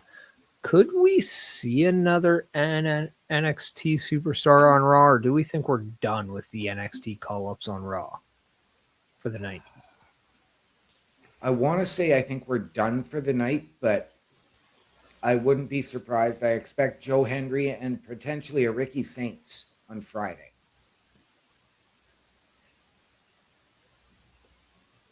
Well, that's where I'm wondering what this Brock Lesnar situation is. If it's not Gunther, could it be somebody else from NXT, perhaps? Somebody just coming in to try and stake that claim against Lesnar.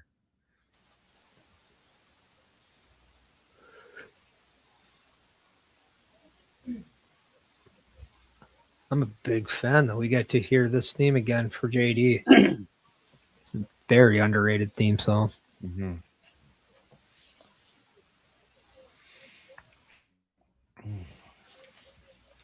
Bobby's saying, what if JC Jane gets called up on SmackDown too?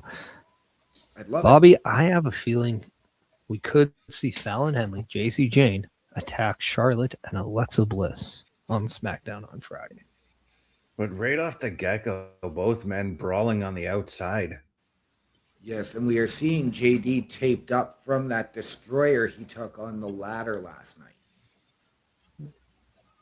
I think he's taped up from other things too. Yeah, there's definitely no lost love between these two. They've known each other for a long time. As we all know, Finn Balor was heavily involved in the grown up in the business and the involvement of JD McDonough. Yeah, I don't think this match has even started.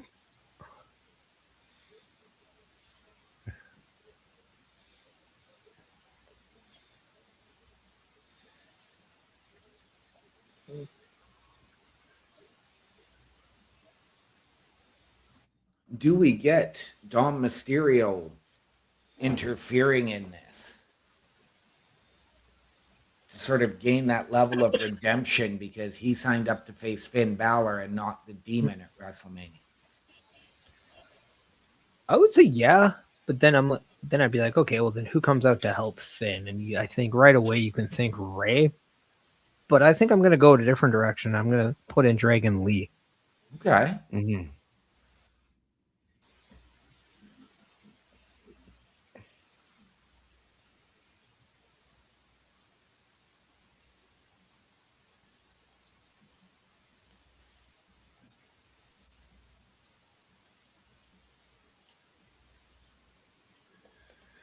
That's awesome. The crowd's chanting bobblehead. Matt. I love it.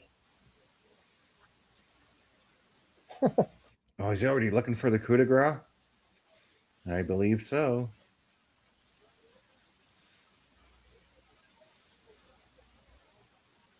I always fear that Finn's going to roll an ankle when he does that move.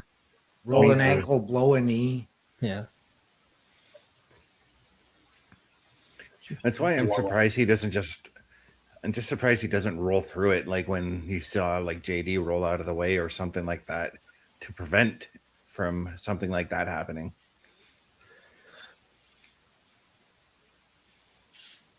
Yeah, there has to be a way that he does it to avoid it. Yeah. Or he just has the world's toughest feet. Right? Yeah. His tendons and muscles are made from adamantium. Well, he doesn't really eat carbs, so that makes sense. Yeah, that works. One Dean Ambrose tried to get him to eat carbs, and that was the task.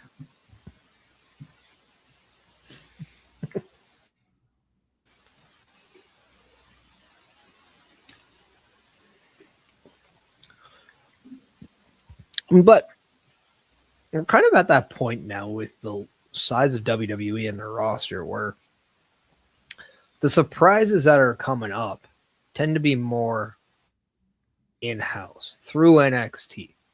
Mm-hmm. We don't necessarily see the people making those big returns or making those big debuts from another company. Right. And I don't think that truly hinders the Raw after Mania. No. No. I mean, I know that, prior to what happened a few weeks ago in AEW, this was where I would have had Jericho returning was tonight.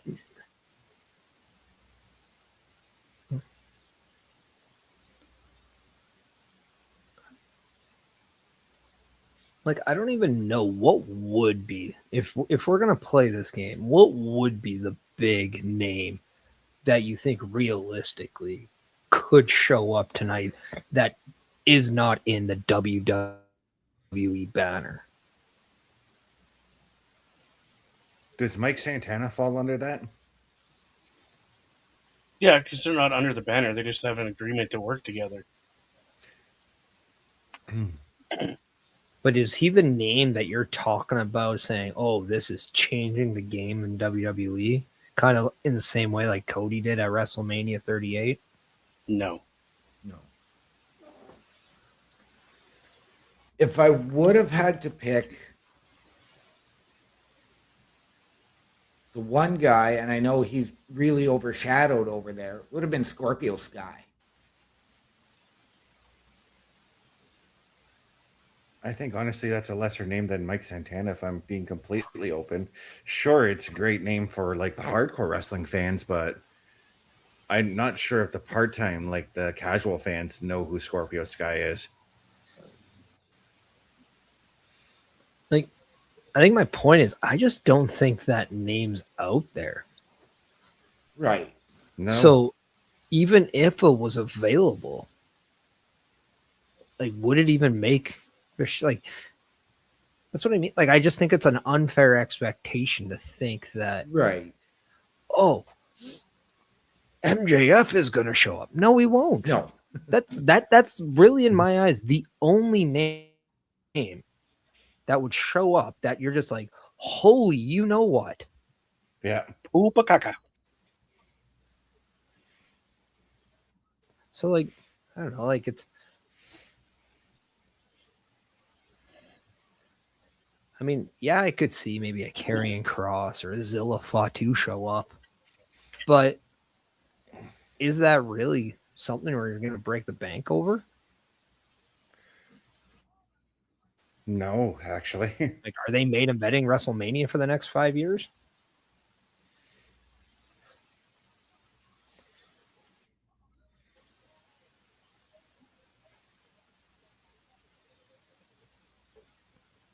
Oh my god! What a headbutt! Ouch. I heard that. Felt it. I'm at a point. Who wins in a headbutt battle? An Irishman or a Samoan? Samoan. Samoan. Yeah. The But only I way think the an Irish guy Irishman might be- wins is if he's about 40 deep in a bottle of Irish whiskey. Well, I mean, that might just be a pregame meal. Yeah. Right? Like,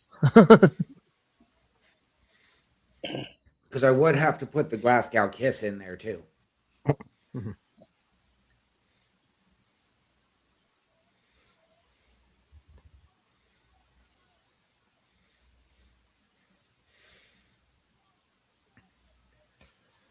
That was a great outing for JD. And for Finn Balor. Yeah. Yeah. until now. Good old Dirty Dom out here.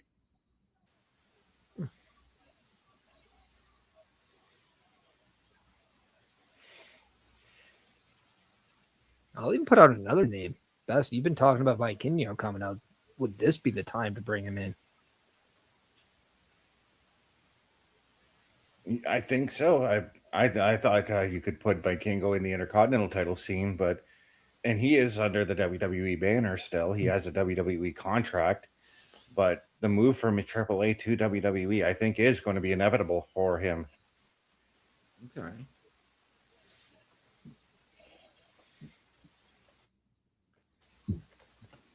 You had suggested Dragon Lee earlier, but would this not be a good spot to maybe debut Octagon, who is now, I know he's under the WWE banner as well. Jackie Redmond is backstage with Gunther right now.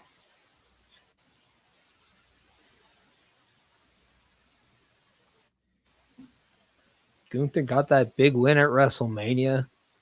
You can't go from a win at WrestleMania against Seth Rollins and not think you shouldn't be in the title picture.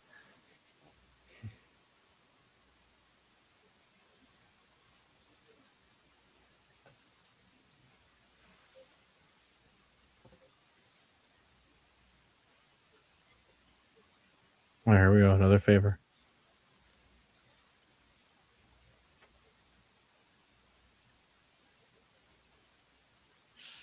Oh, he is going after the heavyweight title. Oh, LA Knight. This is something I didn't expect, but I'm all for.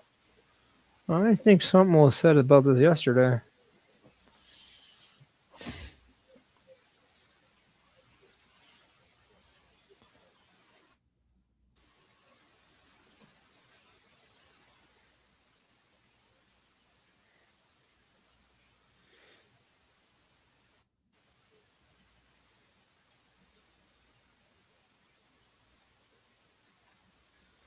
That really leaves the Brock Lesnar and Roman Reigns situation open a little bit more.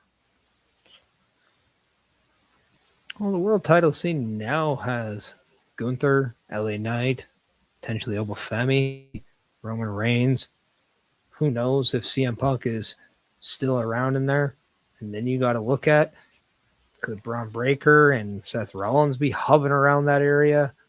And then is people like Finn Balor, like it's gonna get a little cloudy. Yeah. Becky Lynch will be on Raw next Monday night.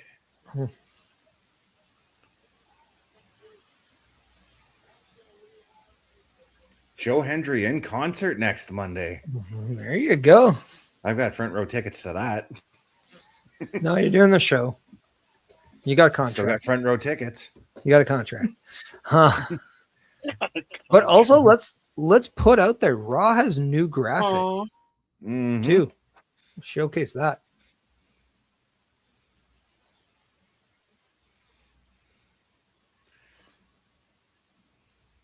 Who's in the background in that white pants? I don't know, but I think the one sitting down, that looks a lot like Piper Niven. I didn't see anybody sitting down. Behind, like directly behind Rhea, when she moves, you'll see it. Yeah, that's Piper for sure. That 100% looks like her. Might not be though. No. Uh-oh.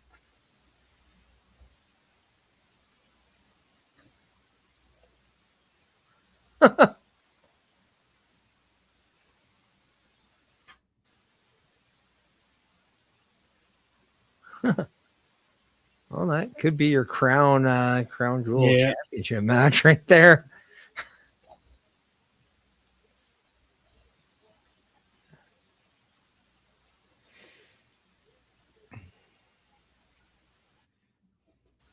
Yeah, good stat of the night there.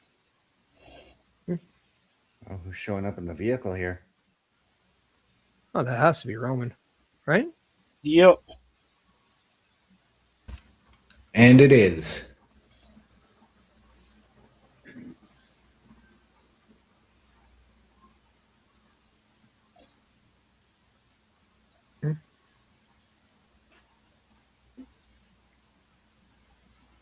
So the big question is, who ruins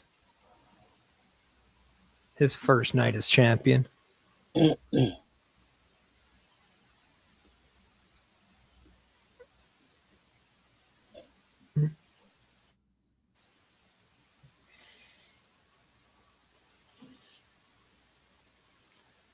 Once again, we're getting that continuous shot of Roman entering the building, watching him walk all the way through the backstage. Very narrow halls, by the way. Yeah. Right? Holy. Like,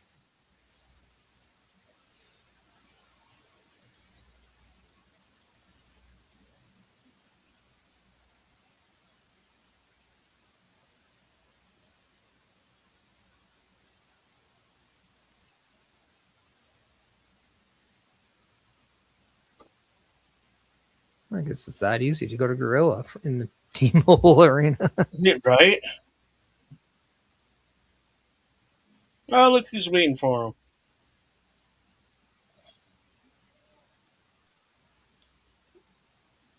him. It's funny that the Usos have the same type jerseys that Jacob Fatu got last year. Yep. Oh, he's letting them come out with them. Okay.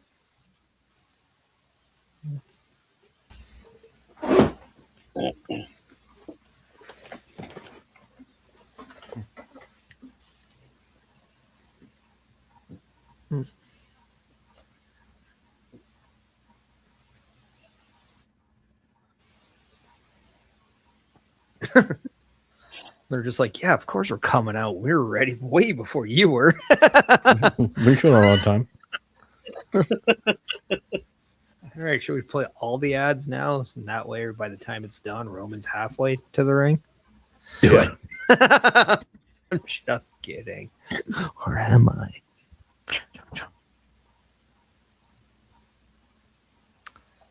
Well, if they're going to go for a commercial, then we might as well say, look, We know everybody loves Az this weekend, so why don't you watch just a couple more here? But this time, why don't you check out our shop? Because there's a lot of fun stuff. And if you buy a Turnbuckle Studios shirt, hoodie, or any sort of product on there, and you show us a picture of it, we will 100% give you a shout out on a live show. So go to our shop and let us know, whose channel are you tapping into? The Turnbuckle Studios store is open for you 24 hours a day, 7 days a week. Get the merch and represent the best from the shows you watch on a weekly basis. Multiple styles to choose from with over 10 products available. Don't get left out and pick up all your favorites today. Find us at turnbucklestudios.org. And once again, ladies and gentlemen, turnbucklestudios.org is your home for the Turnbuckle Affiliation Program. Head on over to our shop, powered by Redbubble. Support your favorite shows and your favorite podcasters. Wear what we wear. And all of those proceeds come back into our studios to bring you a better experience. All of that and more, turnbucklestudios.org.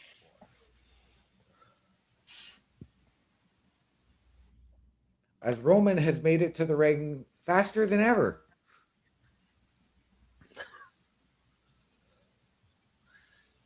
He's like, as a babyface champion, I got to be quick. Right?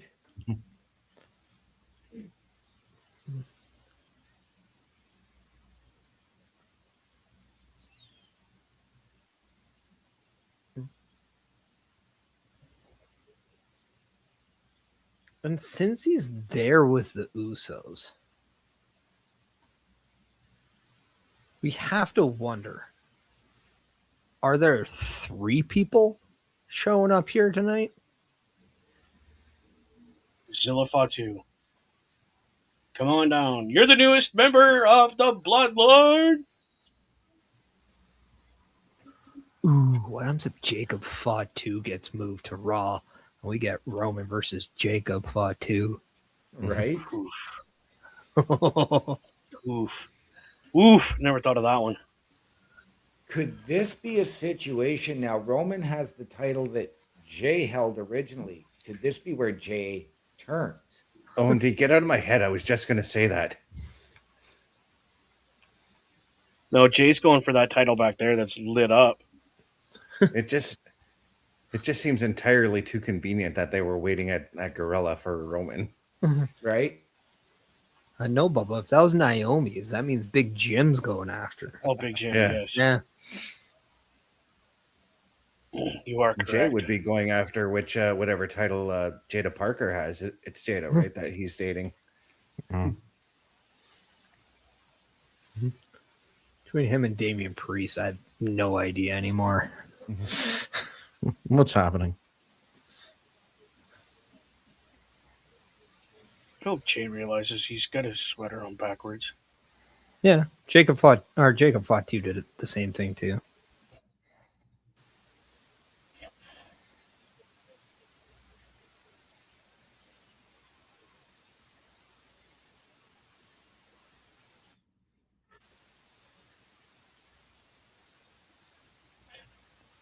Guess we're getting more family business.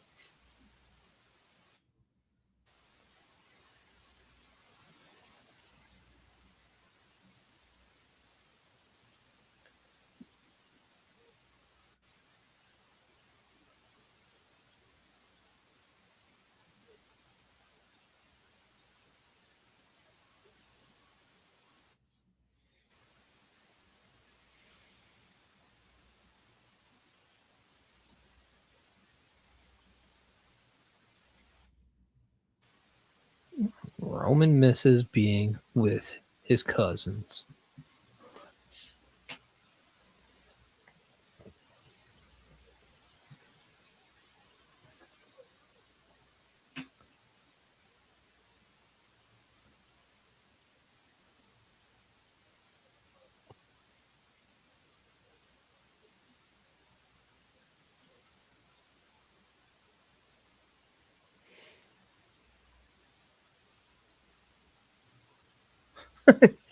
How badly do you think Jay just like, let me run it back, Goose? Come on, come on, come on, Yeah, come on, right. come on, come on.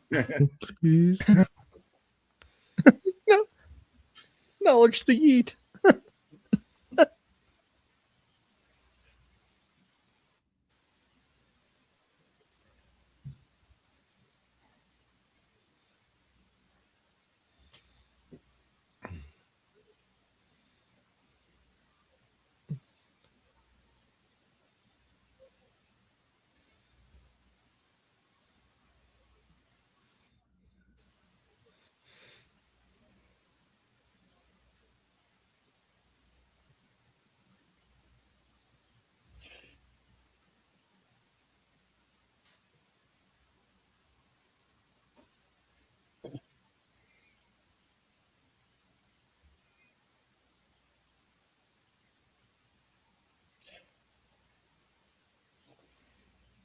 Trying to bring back the bloodline, basically.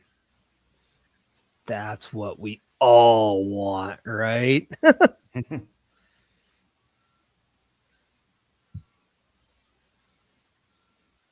Maybe that's what Jay was always trying to say when he was trying to roll it back. Maybe it wasn't the eating. He just wanted the bloodline back the entire time.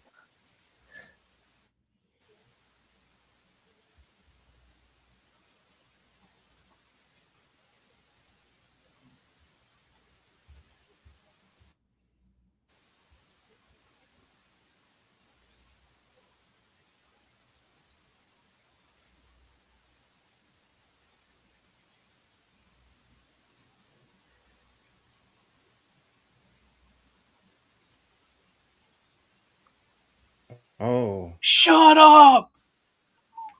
Oh.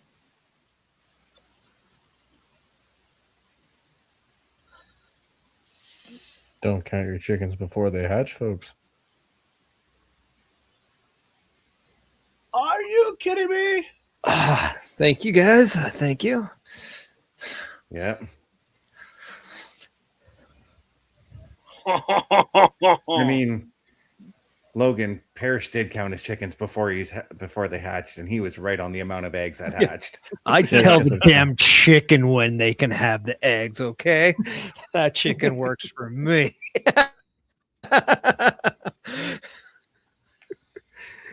But I think that's what I'm gonna have for dinner. So is he too, going by to the be way. the But new that's besides- enforcer for the bloodline, you think? Or is he starting something new with Jay and Jimmy, and going after Roman's title? That's what I said.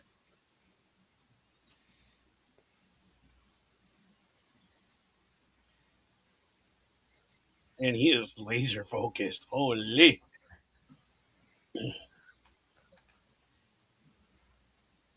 And they've all had their issues with Jacob in the past. Yep.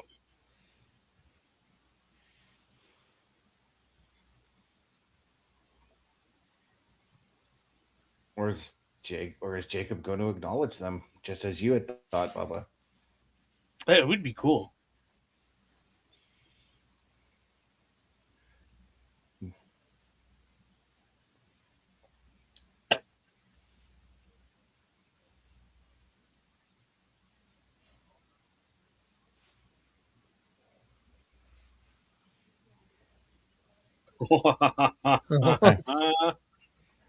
Straight to the point. It's what you gotta Yeah. love about Jacob. That ain't it.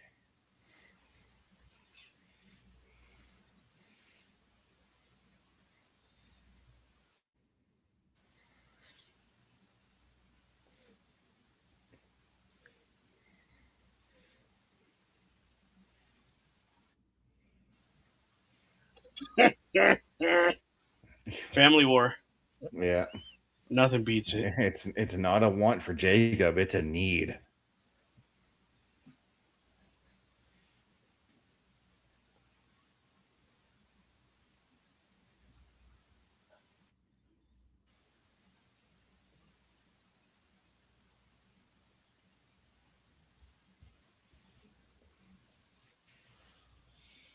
He needs everything that the tribal chief has. He needs the shoe deal, the private jet. I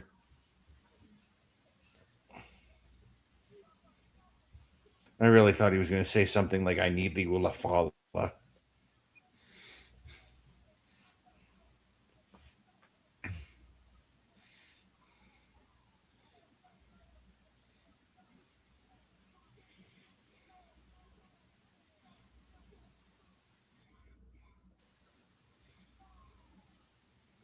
Wow.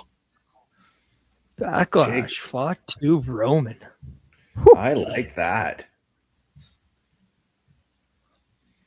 Who's going to be Fatu's backup, though? That's the thing, right? Like, Does Fatu even need backup? Against you the bloodline? You got to have backup. Unless the Usos don't want the bloodline back.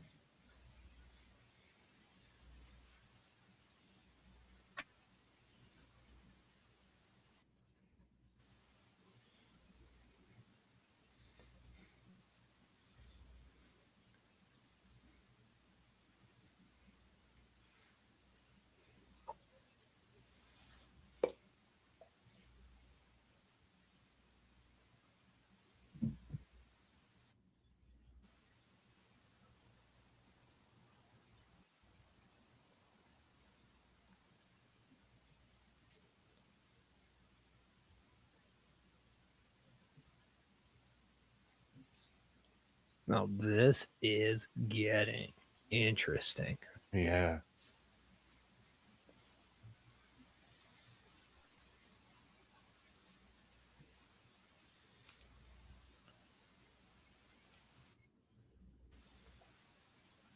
Holy. That was intense, bro.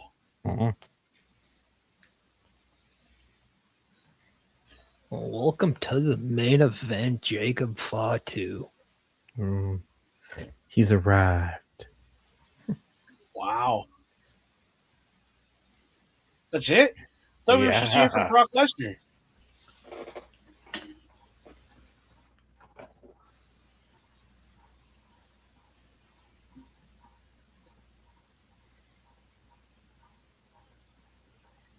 Wow. We were never going to hear from Brock Lesnar. We said Brock Lesnar was in the building, though. Yeah, and it did say right off the bat, we hear from Brock Lesnar. Even the announcers said the same thing. Later tonight, we'll hear from Brock Lesnar. All right, man, that's cool. Wow. Whew. So Jacob Fatu, Roman Reigns. That is the plan moving forward. We got that. We have Braun versus Seth. Maybe Gunther and LA Knight.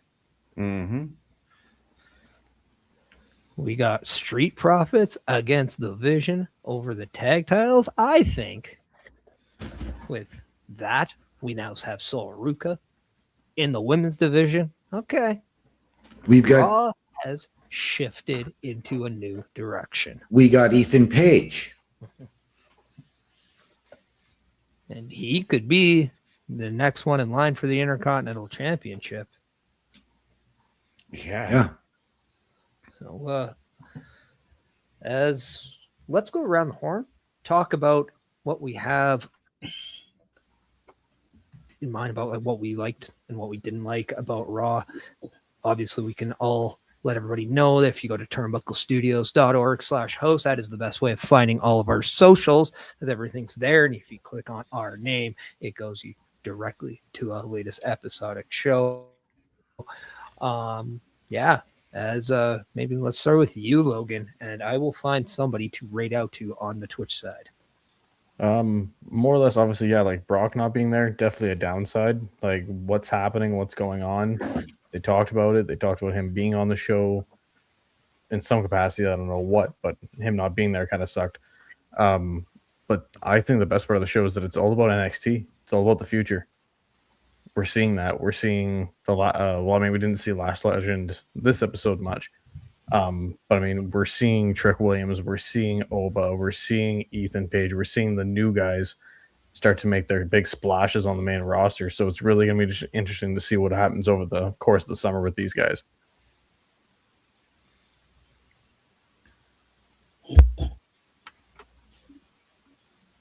Anybody else?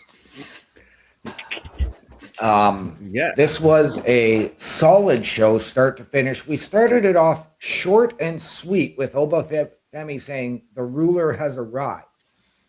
Nothing more was needed. With Logan on Brock Lesnar not being there, not getting the so-called clarification, though I believe we got it from Paul Heyman. We got those surprise debuts. We know what's coming next week. We saw the official breakup of Rhea and Io. And, there's more questions now for the women's tag division than there are answers. And I can't wait to see where we go with that. Yeah, and speaking of the tag division, we did fail to talk about the return of the Street Profits. I had said last night that I wanted to see some bolster on the Raw tag team side, and I went to Hank and Tank being called up from NXT to help it out. I did not have the Street Profits making their return on my bingo card here. I thought that they would have done it over on SmackDown, and I'm happy that we got them on Raw. And I'm excited to see where they go with the Vision, because I think they are going to put on some bangers of tag team action. Nice. Very nice. Yeah, again, Monday night after WrestleMania did not disappoint. I enjoyed the show from start to finish with all the surprises. The biggest one for me was Jacob Fatu coming out to challenge his cousin. Wow. What a way to kick off what we call the new year in wrestling in WWE. So I enjoyed it. Thank you. Awesome. Yeah, if you're on the Twitch side, we are rating out to Walker, a pipe guy. He is having some fun with Mario Kart. He's a good guy, good streamer. He definitely likes his wrestling, as giving us a shout out with the Shield fist thing. So we know he's a good wrestling fan. Yeah, no, just the fact that everything has changed. We don't know if we have CM Punk on Raw anymore. We know we have Ethan Page and Sol Ruka on Raw. Jacob Fatu's on Raw. Okay, a little bit of splash to say we are doing things a little different. We got some major power back with Seth and Braun. That is going to be your blood feud moving forward. I can't wait to see where this goes. And we already know Backlash is just a few weeks away. And once again, turnbucklestudios.org/host. That is where you can find us all online. But OMD, where do we go from here? I guess that's the question. But the last question I have with this is, did we start to see the reunification of the bloodline with Roman bringing the Usos out and saying, I've missed this? Maybe. But that is questions that we need to find out next week. Yeah, OMD, what are those famous words we like to go out on? Ladies and gentlemen, once again, always remember, the world is better with you in it.